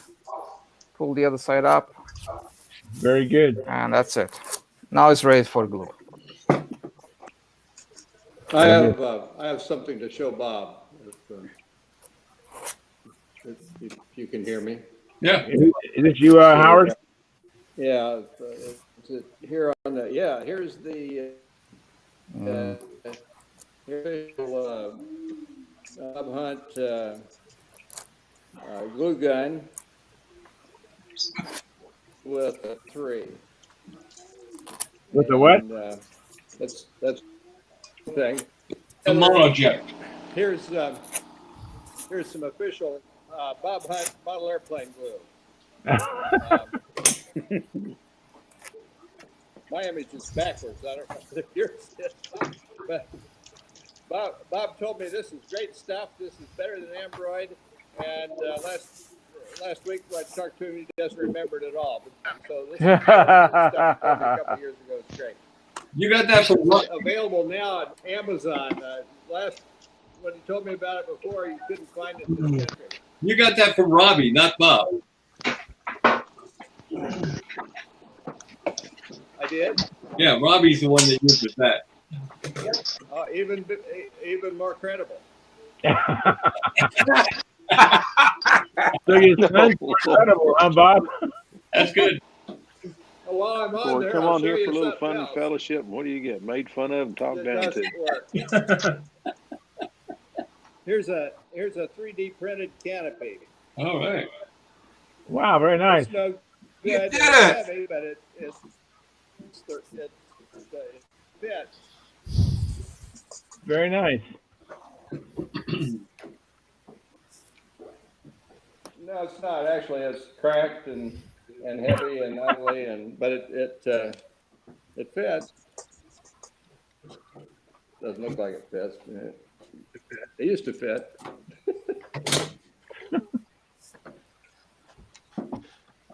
What are you building there, Howard? Another impact? That's all the excitement I have. Hey, Bob, what do you think about this plane?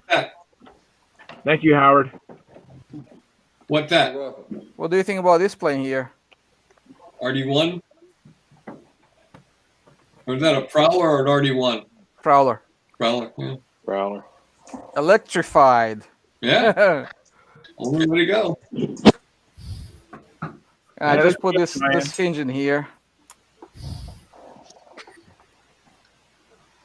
Just You got the wing glued in it now?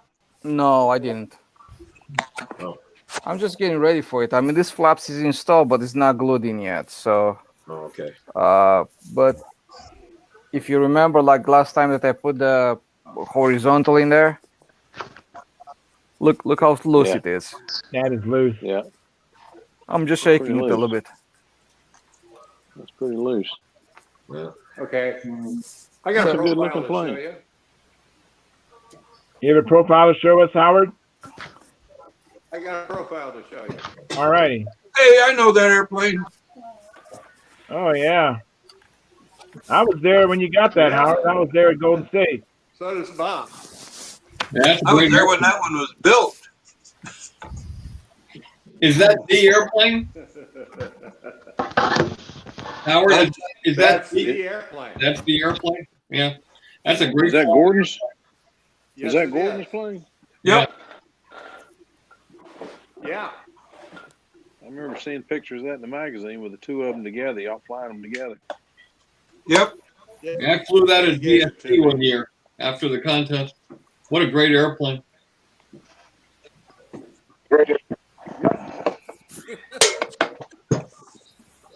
Everything all came together on that airplane, didn't it? Yeah, it was good one. Yes, it did. Good. Hey, Al Ferraro, Yes. give me 1 second and I'll show you the H&R, okay? Give me a second, all right? Yep. Yeah, I want to see that because I ordered them and they're coming in. Hey, Charles. Yeah. This one's for you. All right, some popcorn. Yeah. Very good. I didn't make The anything. movies. I bought it today, so. Normally Sparky says, I didn't buy it, I made it. So today I'm a hypocrite. Yeah. I bought it today. Normally I make my own popcorn. You don't get the ARF popcorn? Almost ready to fry. That's, Almost ready to feed? Oh, okay. Feed. That's better. that's good. That's the stuff you got to follow your dog around to get. Oh. Ooh. Hey, I got a question for you guys. Yeah. Y'all was talking about taping All the hinges. Yeah. If you've got a monocoat covered airplane, could you just use a strip of monocoat over it? Yeah. To match the wing, Long as kind of you like don't what glue it. Tryon did. Kind of like what Tryon did with the monocoat under the tape, but instead just iron a piece of monocoat across it. Yeah. Just seal it on the leading part and let the wind blow it down, or would it? Yeah, once it goes out over the hinge line, it goes back onto the over the flap. Yeah, you can do that. Yeah. You got to do it on top. You got to do it on top and bottom. Okay. Cool. Because I would say the ones I'm repairing, I'm just going to monocoat, but the ones I got to build, I'm gonna cover and paint. So Just make sure you don't let the, I would put something under that, the part that hangs back over the hinge, because if you have a nice hot day like we have in North Carolina sometimes, I have seen it get warm enough that the darn thing will try to stick. what I was going to do was fold it over on itself and iron it That'll to do work. kind That'll of just work. like what Tryon did with the tape. Put it down, sticky side to sticky side. I don't know if you can see this or not, Eddie. Hold on, let me see if I can. I don't know if I can. Yeah. Okay. Oops, sorry. I clicked on the wrong. I don't know if you can see this or not, but there is here. Let me see if I can get this where you can see it. That's where I got the idea from. This is the sealing tape. Can you feel it? Yeah. Yeah. I'm on my Bring the whole phone, so thing I towards you. can't see it that See well. that? We can see right up. Okay. Yeah. I see it now. Yeah. That goes out over the hinge line, top and bottom. It's taped to the fixed surface, and it lays out over the movable surface, and it's not sticky at the back. It's like double tape against tape. Right. Robbie did this Yeah, for me. that's what I was trying to explain earlier. And it's very, very loose. So it doesn't flap and whistle in the wind. No, I guess there's not enough hanging out. Now, if you made it too long, I guess it would work like a duck, like a reed or something in a. I think if we made it longer, because we have some that are actually longer than this. We can see it. That. Can get some light on it. Okay. Let me see if I get some light on it. So basically, you just want it long enough to where when you go with the down flap, it doesn't hang up in the crease, right? Yeah. Yeah, I can see it. Yeah. Now, is that packing tape or something? Yeah, Robbie's got some kind of special tape he uses, and it works great. But you have it on top and bottom, and have it on the tail too. Okay, cool. It works great, and it definitely makes a difference. Yeah, I'll have to try that on mine because one of them, I forgot which one of them got. It's got like almost a 1/8 of an inch gap between the. It's not one I built, but I acquired somewhere. I forgot where it is, but A lot of times people associate it with being itchy. so when I get it all covered up, I'll tape them up. Yeah. Thanks, Bob, for showing me that. Yeah, no problem. Very cool. Yeah, that's that. Well, actually, That's Robbie, what I was trying to. that's not my idea. That's Robbie's idea. He has all the good ideas, like Howard says. Well, they were talking about that on the West Coast. The West Coast, one of those sites I was watching out there, they talked about that a month or so ago, and that piece you have on the leading edge too. And I tried it on my plane. It does seem to work. Oh yeah, no doubt about it. It hinges very well, but it's hard to explain. I'm not as good with words as some of you guys, but anyway.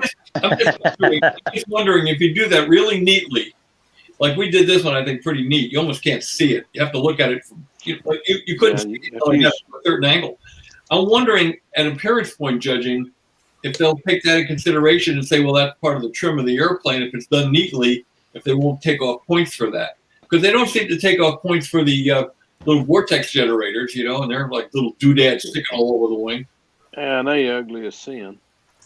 Well, yeah, but it's become part of the culture of the stunt event. I mean, they serve a purpose, so they're part of the airplane. And if they're put on neatly, you shouldn't take off points for having those on the wing. Now, the appearance judging, is it done? Hold on. I'm sorry. Hey, Bob. Yeah. What's the question on appearance judging for the Nats this year? Because I happen to know one guy that's going to be an appearance judge. Yeah, well, I was just saying, that they don't seem to be taking off any points for those little doodads, those vortex generators sticking on the wing. I'm wondering if they would take off points if this hinge sealing technique we're using, if it's done neatly, would they take off points for that? Should we be taking off points? That's what I'm asking. Would you or would you not? I would have to read the appearance judging guidelines that Randy Smith wrote years ago, and that's what was forwarded to me last year. Is my first year as an appearance judge. I read those things backwards, frontwards, and sideways to make sure. What would your gut reaction be to having a really neatly sealed hinge gap that had taped out over the flap on top and bottom, but it was neatly done? I don't think I'd ding you for that. Okay. Because let's face it, vortex generators are ugly as sin. Yes. They don't look good on an airplane, but that's something that helps the flight characteristics of the airplane, and it doesn't take away from the overall finish of the airplane. That's what you're really looking at, is the overall finish of the airplane. It's workmanship and finish. And I would say that doesn't take away from the finish. And if you put them on neatly, that's good workmanship. So you got a bunch of bubbles in it or something like that, then yeah. I would generators have become part of the culture of our event, and it's accepted. I would like to see this become accepted too, because it works.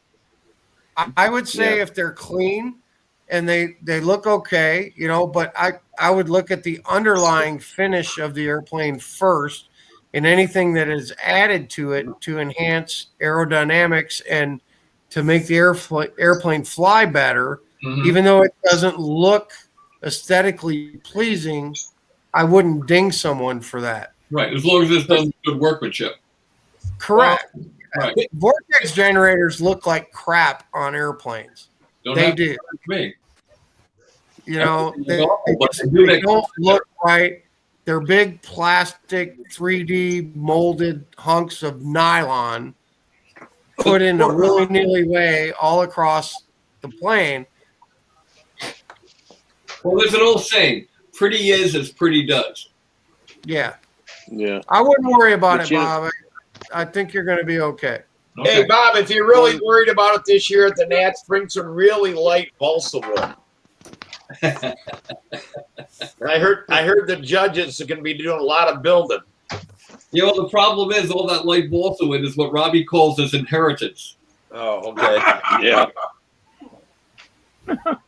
I tell you what, from what I've been reading on the West Coast feed, Bob, the guys out there, a lot of them are taking those vortex generators off and putting on that tape on the leading edge, like we talked about. Yeah, but that looks just as bad. So, you know. Yes, but it's easy to put on and take off in those vortex Yeah. generators. Why can't you put it on after the appearance judging? Because you can't alter the appearance of the airplane after appearance judging. That's a no-no. If you put those on cleanly, somebody really has to look at it to see it. Like on your plane, you didn't try to tell me it was there. I caught it, but everybody tells me I see things that other people don't see anyway. But then I was looking for it. All I'm asking is, I know that the vortex generators have been accepted by the judges because the front row Then airplane. why wouldn't that be? I think the three top airplanes had them on last year. What I'm asking is, this is a similar kind of thing, and if it's done neatly, would that detract from the appearance points? I don't think so. Mike gave me the answer I was looking for. If I bring it up, he won't take off any points. Yeah, Wayne and I take off the judged points appearance a couple of years ago, and it wouldn't affect what I judged. You know, it's workmanship, it's finish, it's craftsmanship, it's those things. And as long as it's well done, it's not gonna. I don't think it's gonna detract. But you know, it depends on the judge. You know, that's the subject. And this is one very thing about our event. You know, everything's subjective. This is a very touchy subject, the appearance points. But as long as we're on it, let's explore this just a little bit. Okay, the criteria is workmanship and finish. Correct? Yeah, I think so. I pulled the manual up, but That yeah, lately has been translated to mean shine. You know, a shiny finish. A few years back, in 1988, Ron Byrne brought what was probably the most perfectly finished model airplane ever to appearance point judging, and he sat on the last row. And it had a satin finish on it, but it was a scale finish, like it was a Wildcat. It had a actual scale finish, but it was a perfectly applied finish. And when I say perfectly, it was the most perfect airplane I've ever seen in my life. It just didn't have a shiny finish. Now, are we interpreting finish to mean shine, or are we interpreting finish to mean perfection and paint application? Yeah, I think it's up to the judge.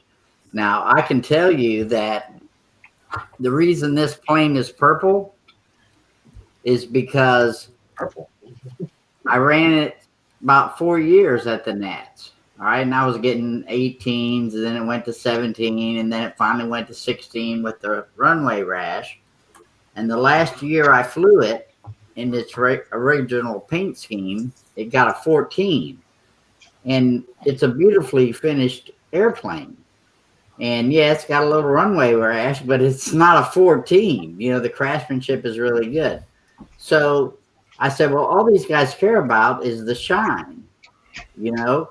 And so I repainted it and I put a shine on it. And I went from 14 points to 17 points. That's not the question I'm asking. The question I'm asking is that correct to do that?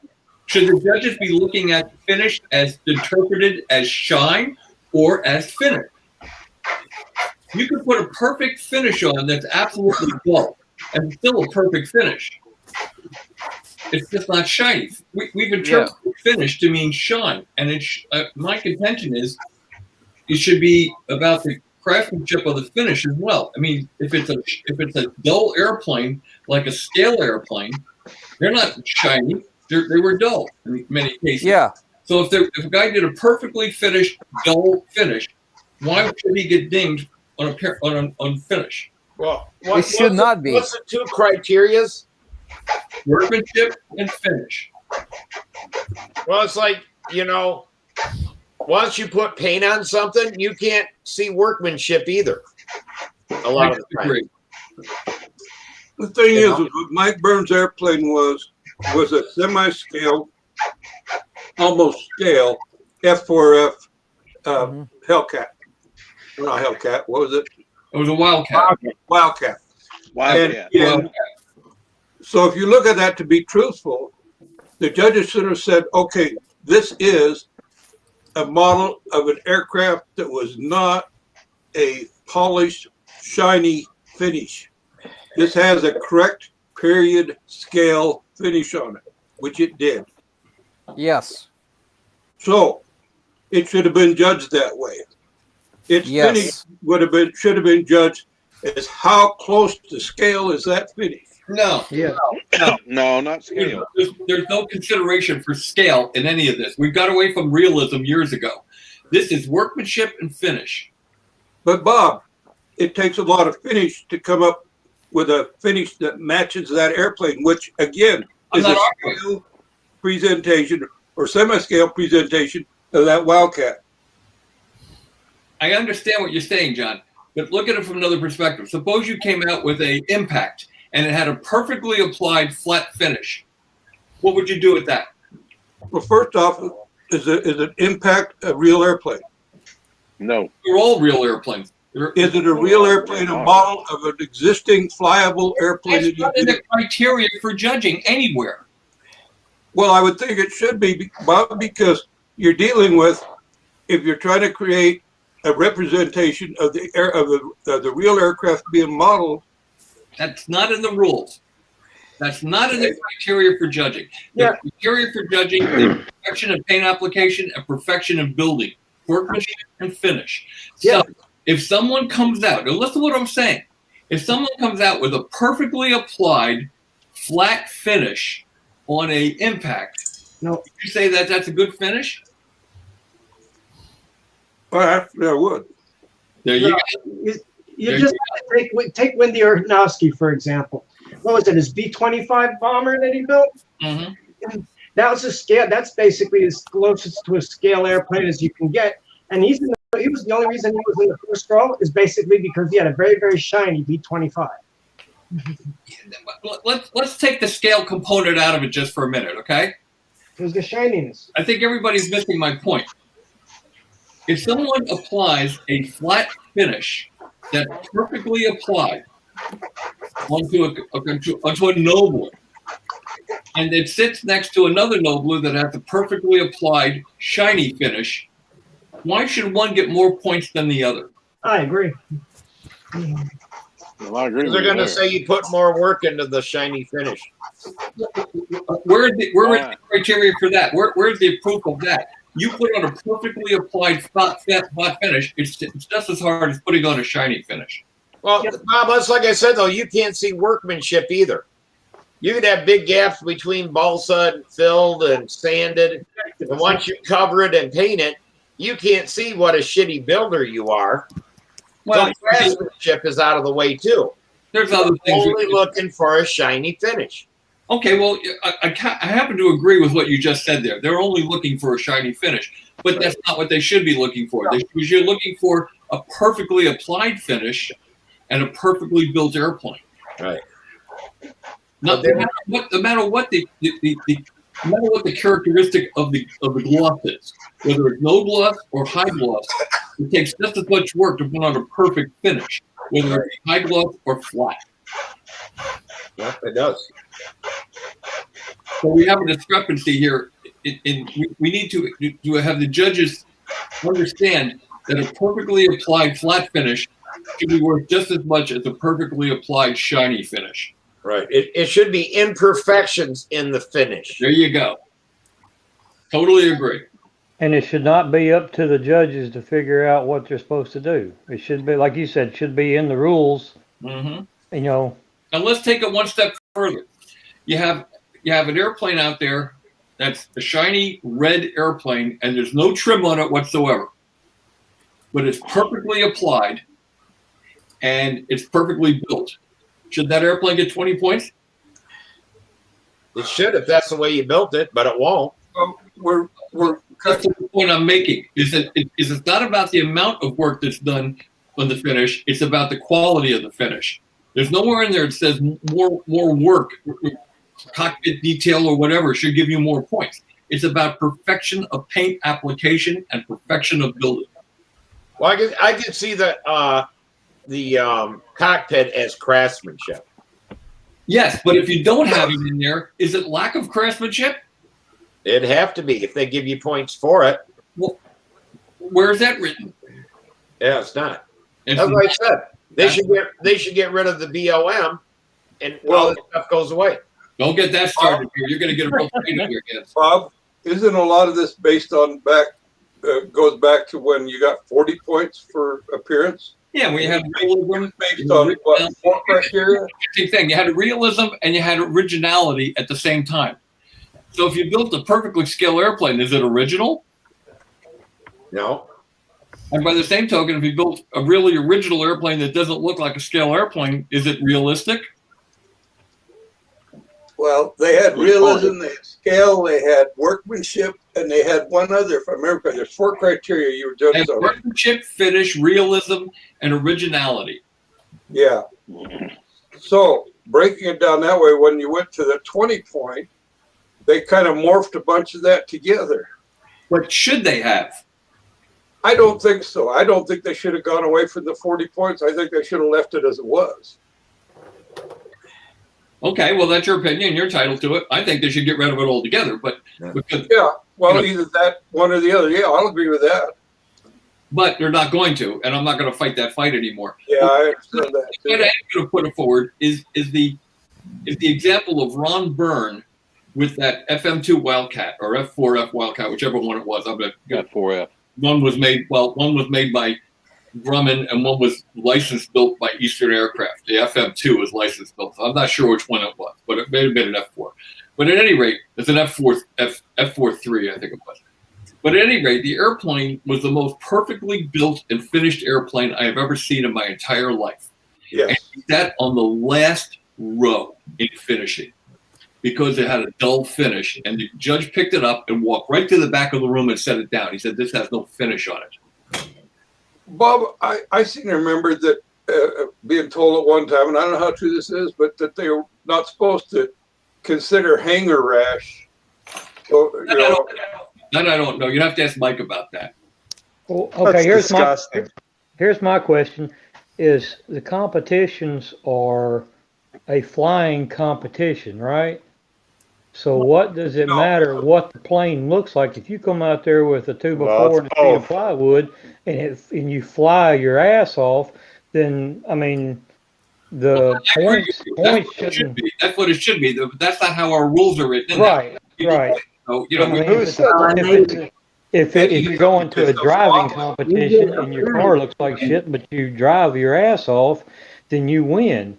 Now it shouldn't matter what the car looks like. So therefore, the planes. The events day. Eddie, it's a modeling competition. It's not a flying competition. It's the art of modeling. I agree.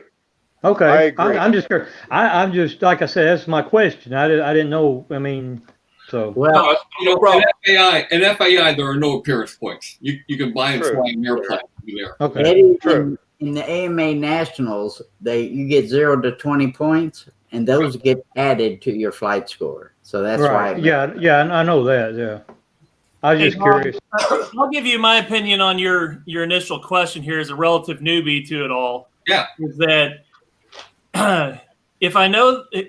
we know that a perfectly shiny plane will get you a perfect score, but a perfectly flat plane may not get you a perfect score. Why?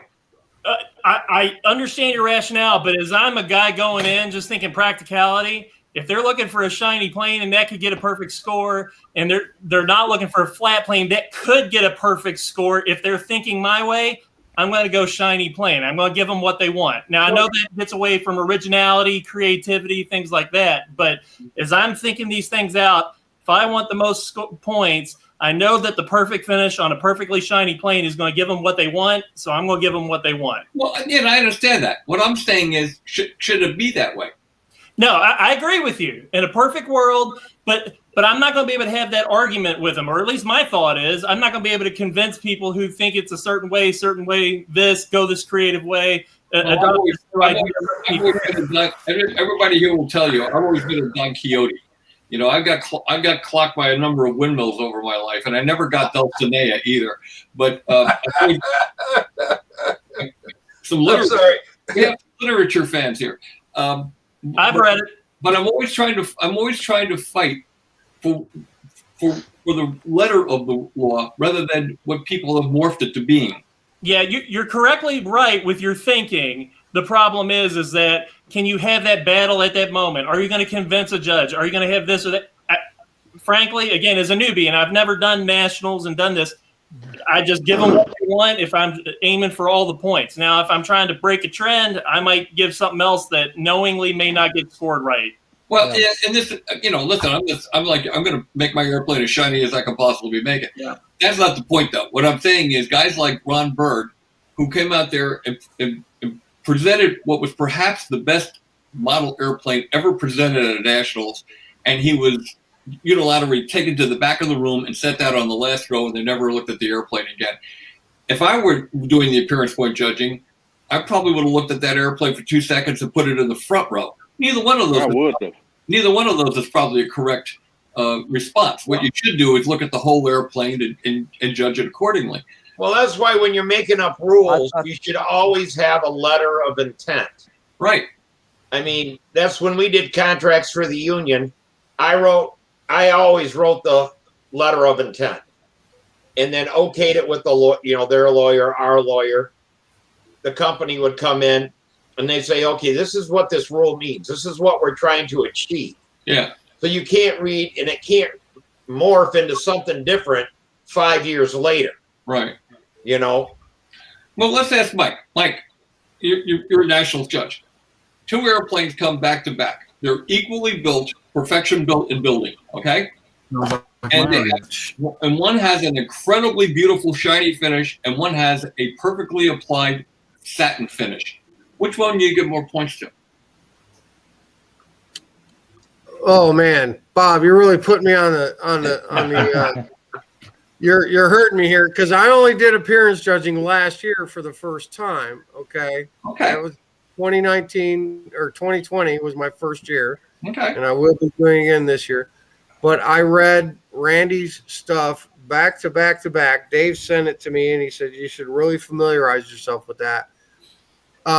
There's really nothing about shiny, man. It's about fit and finish and the overall look of the airplane. I wouldn't say that shiny just wins. I wouldn't say that shiny is just a winner because there can be a lot of imperfections under shiny, whereas a satin plane or even a weathered warbird airplane has better finishes better fits and less blemishes under the paint.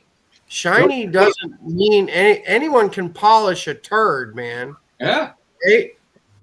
You can polish a turd, but you can't hide what's underneath that. So you have to look at, is there waves in it? Is there ripples in it? Do you see? That's exactly how I feel. You answer my question. You look at it exactly the same way I do. It's not about shine. Does not have anything to do with finish. It has to do with polish, and finish is about what paint is on the airplane. Whether it be shiny or dull, it's still finish. So if we're looking at perfection and finish, it can be either shiny or dull as long as it's perfect. How many judges are there usually? 2. You don't get to disagree with shit, so shut up. My neighbor's over here trying to discern what we're talking about. He don't know shit. They add up the scores and then combine them or Let me something. see a close-up of that What about cutoff. there's One fits at a too. time. There's fits. Okay, fits. What does the muffler hole look like on the? How is that cut out? Pockets. How is the pipe tunnel cut out? Yep. How do the landing gear fit into the wing, and what does that look like? Is that flush or Well, that's workmanship. right? How do the carbon and if you got carbon fiber gear, how does that fit where it's mounted to the fuselage and the fit there? There's just so much more than it being shiny. I mean, and Well, stop. You're talking about workmanship. We're not even arguing workmanship right now. We're talking about finish. Finish. Okay. Just finish. Beautiful airplanes. Okay. So I believe you. I got you. And I was thrown into the den of wolves last year because Dave needed help, and I threw my hat in the ring and I said I'll do it. You did perfect. And I did it. And I was working with Mike. I can't remember his name. The other appearance judge, Mike something or other. But we both got down on Randy's 3-page article on appearance judging, and I talked to Dave extensively, and I said, look, I don't want to piss anyone off. He's like, look, just do the best you can. Read what the rules say, interpret the rules the best you can, and whatever happens, happens, because you're the guys. You got to do it, right? So we I did have a it. question about that, Mike. Isn't the latest AMA rules the 2019-2020? Do you know offhand? Jim, I'm not talking about the latest AMA rules 2019-2020. I'm talking about Randy Smith wrote an article, guideline, a judge's guide, and an Yeah, appearance. I understand, but this is an AMA event, not a Randy Smith event. And if you'd like to know what AMA says about appearance, all it says is the model shall be judged for appearance complete and ready to fly, and you can award 0 to 20 points. They don't tell you anything about what you're supposed to award stuff for. Yeah, well, the difference here is that Pampa runs the national. Pampa, thank you, Bob. Pampa runs the nationals, and Pampa sets the guidelines for how it's going to be run and how it's going to be judged. And, thank you, Bob. Yeah, and it is broken down into two classifications: workmanship and finish. All I'm asking is, how do we assign points to airplanes that have something more than the traditional finishes on them? That's all I'm asking. Bob? Yeah. Workmanship can also be considered part of the finish, True, absolutely. As well as the other way around, workmanship. Right. Was the workmanship such that the paint was buffed out and shined up? I'm being a devil's advocate here. But nowhere does finish, in my mind, nowhere does finish say shine. Well, I know interpreted it over the years to mean shine, but finish is finish. It doesn't necessarily. There's all different kinds of finishes. You can have one that's pumice. You can have one that's dull. You can have one that's shiny. Finish is finish. That's why if Pampa is the one setting the standard, Pampa needs to identify and describe the standard more completely, because there's a problem. I'd like to see those guidelines. I haven't seen them in years, but I think knowing Randy, he's a pretty fair guy. Knowing him, I think he probably knows about that Ron Burns situation. Yes, and we wrote something to compensate for that. That should never happen again. Well, that's what I said there. I agree with you, Bob. We should have an appearance. You have the appearance judging. That should be one score. Flying should be another score. You total the two things together, the the top score is the Walker Cup trophy. Well, first off, it's not the Walker Cup; it's Walker Trophy. But honestly, Bob, to do a shiny finish is more effort than a flat finish. A flat finish is you spray it and you leave it. I A disagree. shiny finish is you spray it, you buff it, you sand it, you buff it, you make it shiny. It's hours more. Nowhere does it say anything about the amount of work that has to be done.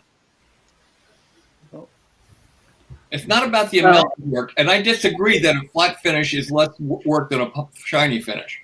Yeah, just ask the scale guys. It's not easy to do. It's not easy to get it. After they're done with it, once they spray it, they leave it alone. You can't buff it. You can't touch it because if you buff or touch a flat finish, you'll make it shiny. Where's buffing in the rules? I don't see anything about buffing. Well, I'm just saying the difference between a shiny finish and a flat finish. Like when I shoot a matte flat hood on a car. Yeah. And when I spray it, I'm done. I pull the tape off. I'm done. I don't do anything else.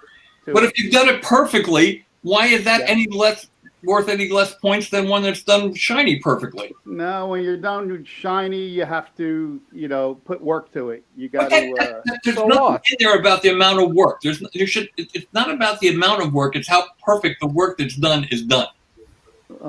Well, Bob, I think this is a perfect example of exactly what you get in appearance judging. It depends on the judges. Exactly. So we need to like, get better guidelines. I had seen a plane like that had a a matte finish, and I have seen some at the Nats. I would not have downgraded them because they had a matte finish, but there are plenty of judges who would. Now, would I also award a really shiny finish that was immaculate? Yes, I would. But it's a matte finish could be just like a can of primer. Burns airplane next to, let's say, Jim Aaron's airplane, and they both have the exact same quality of work in them, and one's dull and one's shiny. Why would the shiny one receive more points? Well, I don't know, but all I know is that if you're doing a warbird and doing the matte finish or flat finish or whatever, the technique into spraying over that whole airplane is so much tougher than it is to do a shiny finish. I agree. Because there is no buffing out mistakes. That's right. And if you get one part wetter than the other, if you do your trim with a different consistency of the paint, it will change how shiny that thing is. I didn't mean to start an argument here. It's more like a devil's advocate thing. It's a good discussion. I want to see how people think on this. I've seen warbirds. I think some of Raby, bless his heart, his Mustangs had the exhaust streaks on it, and yet it was shiny. Yeah, that would not happen. Now, that being said, if Raby had the same exact plane with a flat finish, in my opinion, it would look far better. Yeah. Yeah. Well, I was looking at, I'm not trying to pick on a guy. I'm not trying to be an asshole or anything like that. Chris Cox had a couple of years back when he was at the Nats in 17 and 18. That came with a beautiful Bearcat, right? Or whatever that was, right? And that thing was so shiny. And I was looking at it, I was like, no. I said, it's like, you have a warbird that's shiny, I'm going like, Yeah, no. But the judge just doesn't compute. But a judge should not hide more defects. A judge should not look at it like that. You shouldn't look at the type of airplane it is. I don't care if the warbird, if it looks like a 57 Chevy, like Rick Huff's new airplane, it looks like a 57 Chevy. If the workmanship is perfect and the finish is perfect, no matter what. He had a perfect finish. He had the perfect finish, right? Yeah. But in my opinion, I think if he was going for a flat finish, more authentic, it will look much better, in my opinion. It should look how that airplane would have looked better. However, if you were the judge and he came with a perfect shiny finish and you thought it should have been a dull finish, would you give him any less points because it was a perfect shiny finish? I wouldn't, Bob. I wouldn't. I don't think I would. I think to get a 20-point finish There has to be some bronze in the trim. I agree with you. Oh shit! Yeah, Bob, but a flat finish will hide more detail. Yeah, let's Mike get in here. Can I just jump in for a second from my afterthoughts and notes and messages and emails I got from last year's judging, because I got a lot. Threats. Okay. Death No, I threats. didn't get any death threats. I didn't get, actually, most of them were pretty complimentary, and being new, first rodeo and all, basically the gist of what I got was it was a perfect bell curve on the airplanes that were laid out at the Nats. Okay. It was kind of fat in the middle, maybe a little fatter toward the top. Started off small at the top, got a little fat, and then it got fatter, and then it went down. And if you looked at everything from the 20-point row down to 13, which I think was the lowest, or maybe 12, I don't know. If you looked at the airplanes laid out in rows, the bell curve was represented well. There were no 20-point airplanes. It was a 19. There was no. I think there was 2 19s, 3 18s, and 4 or 5 17s, a bunch of 16s, a bunch of 15, and then it kind of went down from there. But there was only 2 airplanes that hit 19 points. I think were the highest. There wasn't a 20. I think there were 3 18s, if I'm not mistaken. And Mike and I, we both talked hard. It was hard for both of us to do that and judge someone else's craftsmanship and workmanship. But when you handle 50 airplanes in a 1-hour period, and you have them in your hands, and you're looking at the top and the bottom, you get a real sense of what is top shelf craftsmanship, what's really good craftsmanship, what's average, and then what is below average and needs work. Until you handled 50 airplanes at the Nat, you have no idea what you're talking about when it comes to appearance judging. Unless you've looked at 50 airplanes in an hour, you have no idea what it takes to judge 50 airplanes. I've done that. That was Mike Eber, wasn't it? The judge with you? Mike Eber? Yes. Yeah. Mike Eber. Correct. Correct. Correct. And we went back and forth on a few airplanes. I was a point higher. He was 2 points less. There was some 17. I was like, that's a 17. And he's like, no, it's a 15. And I was like, this is an 18. And he's like, no, this is a 16. And we had to come to an agreement, man. But until you've actually looked at 50 planes and had to judge them from number 1 to number last, it's a hard thing to do. Everyone can be an armchair quarterback and say what a finish and a fit should look like, but it's what the judges think of that airplane on that day against all the other airplanes that are laid out. I don't think I didn't get any hate mail. I got positive responses from everyone, and they said. But you know how the Postal Service has been. Yeah. I got something. Let me interrupt here, you guys. I haven't been a while. I haven't done any house cleaning, and Jim, I saw your question. I'll get to you in a second, Jim Smith. Second. So we've had as much as looks like 23 viewers at one time. We only have 18 likes. So if you haven't hit the thumbs up button, please do that. We're going to be transitioning to the after party. And we've had a really spirited conversation about appearance judging, which is a really terrific conversation. We've had a lot of guests come in. We actually have maintained like 16 people in here consistently. I know some people have had some problems coming in and out. That might be because of the size of our video right now. But anyhow, I want to let Jim have a chance to get what he says, and then we're going to go to the after party. Before I do that, I kept Al Farrar's image small, but he was showing a combat plane.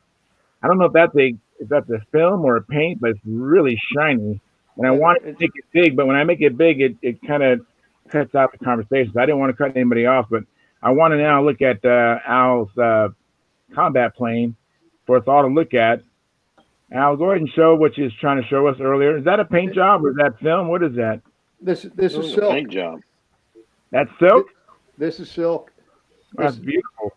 This is silk, and then that's just Rit dye on balsa wood on the back. Right. But this is my designs from when I was like 12 years old. You know, I wanted a Super Satan, but I didn't have the means of getting one.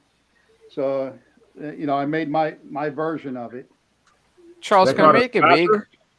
He is big. Baby pacifier. Big, Charles. He is And big. then that's No, he's not. Not here, he isn't. This is you know, hang on, Al. Hold up a second. Make you small again, and then make you big again, and see if that works for everybody. Because you're big on my screen. I'm gonna try it again. Now is he big on now? mine? He's big on mine. Right on mine. I don't know. I did it manually. But anyway, this is. I'm trying to do it manually, but it's not working. Nothing on mine. Big surprise. I'm trying to hold the iPad in. The pod is made out of this. There we are. I got it. You know. Wow. Oh yeah. Cool. You know that's. Here, Sam, say hi. You know, cut and put a piece of balsa wood in the front of it. So that's. Is that a bowling pin, Al? Yeah, so he took his kids' toys Thank you. and he stole them and built airplanes out of his kids' toys. Oh, he bought a whole set of them. Yeah. Way to I go, Al. got 11 more to go. Yeah, that is a beautiful finish, Al. That is amazing. Year, and we did this. Yeah, I got it up to 124 miles an hour. It wasn't trimmed. It was really darty. It was too tail heavy, and it had a warp in the wing. I fixed it, but that was on its maiden flight. We at the combat festival this year. But so that was my.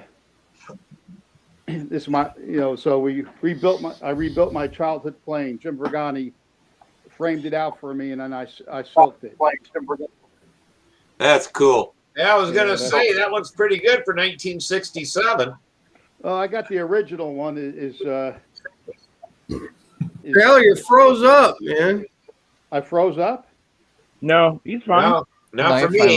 Yeah, he's fine here. All right. It's gorgeous. You know, but you know, that was, you know, that's a Super Satan.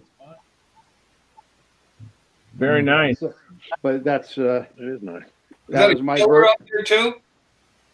What's that? Is that a killer up there too? No, a Hornet. Oh, Hornet. Okay. That was a Hornet. It's very nice. Looks a lot like a Hawk. You know, you in see that T-square and a werewolf. Werewolf, yeah. I want Mike. I got this Phil Cartier giant gotcho, a psycho. Al, I was on the Union Field the day the very first werewolf flew its first flight. What's that? I was on the field the very first day the werewolf flew its first flight. Oh, really? Yeah, I watched it fly it. Yeah. Oh, yeah, this. I flew it. It flies really good. All right, there we go. It flies really good. Yes, Rinzi's werewolf, Red Reinhardt, launched it on its first flight. Yeah. Well, these things, if you ever fly a Hornet, you got to be careful because no matter what you do, they loop. It loops. Columbia lately? You might have to get. We were gonna go this weekend, but the weather's shit. Hey, Mike, can you show me a close up of that shut off because I want to convert this plane to the H&R. Yes, I can, Al. I was waiting. You were gone there for a minute, and we were gone for a minute. I pulled one down. I got a fast combat plane down here, and I'll show it to you. All right, we're gonna go to the after party, you guys, and we can continue on. Like I said earlier in the start of the show, if you want to come to the after party, and sometimes the after party is better than the live stream portion of our show, You need to be a registered member of Stunthangar Forum and come to the link called At the Bench to come into the after party. I'm going to go ahead and end the stream now, and we will be back Monday. So go out there and have some fun and come back and tell us all about it. And we will see you then. Let me stop the stream now. So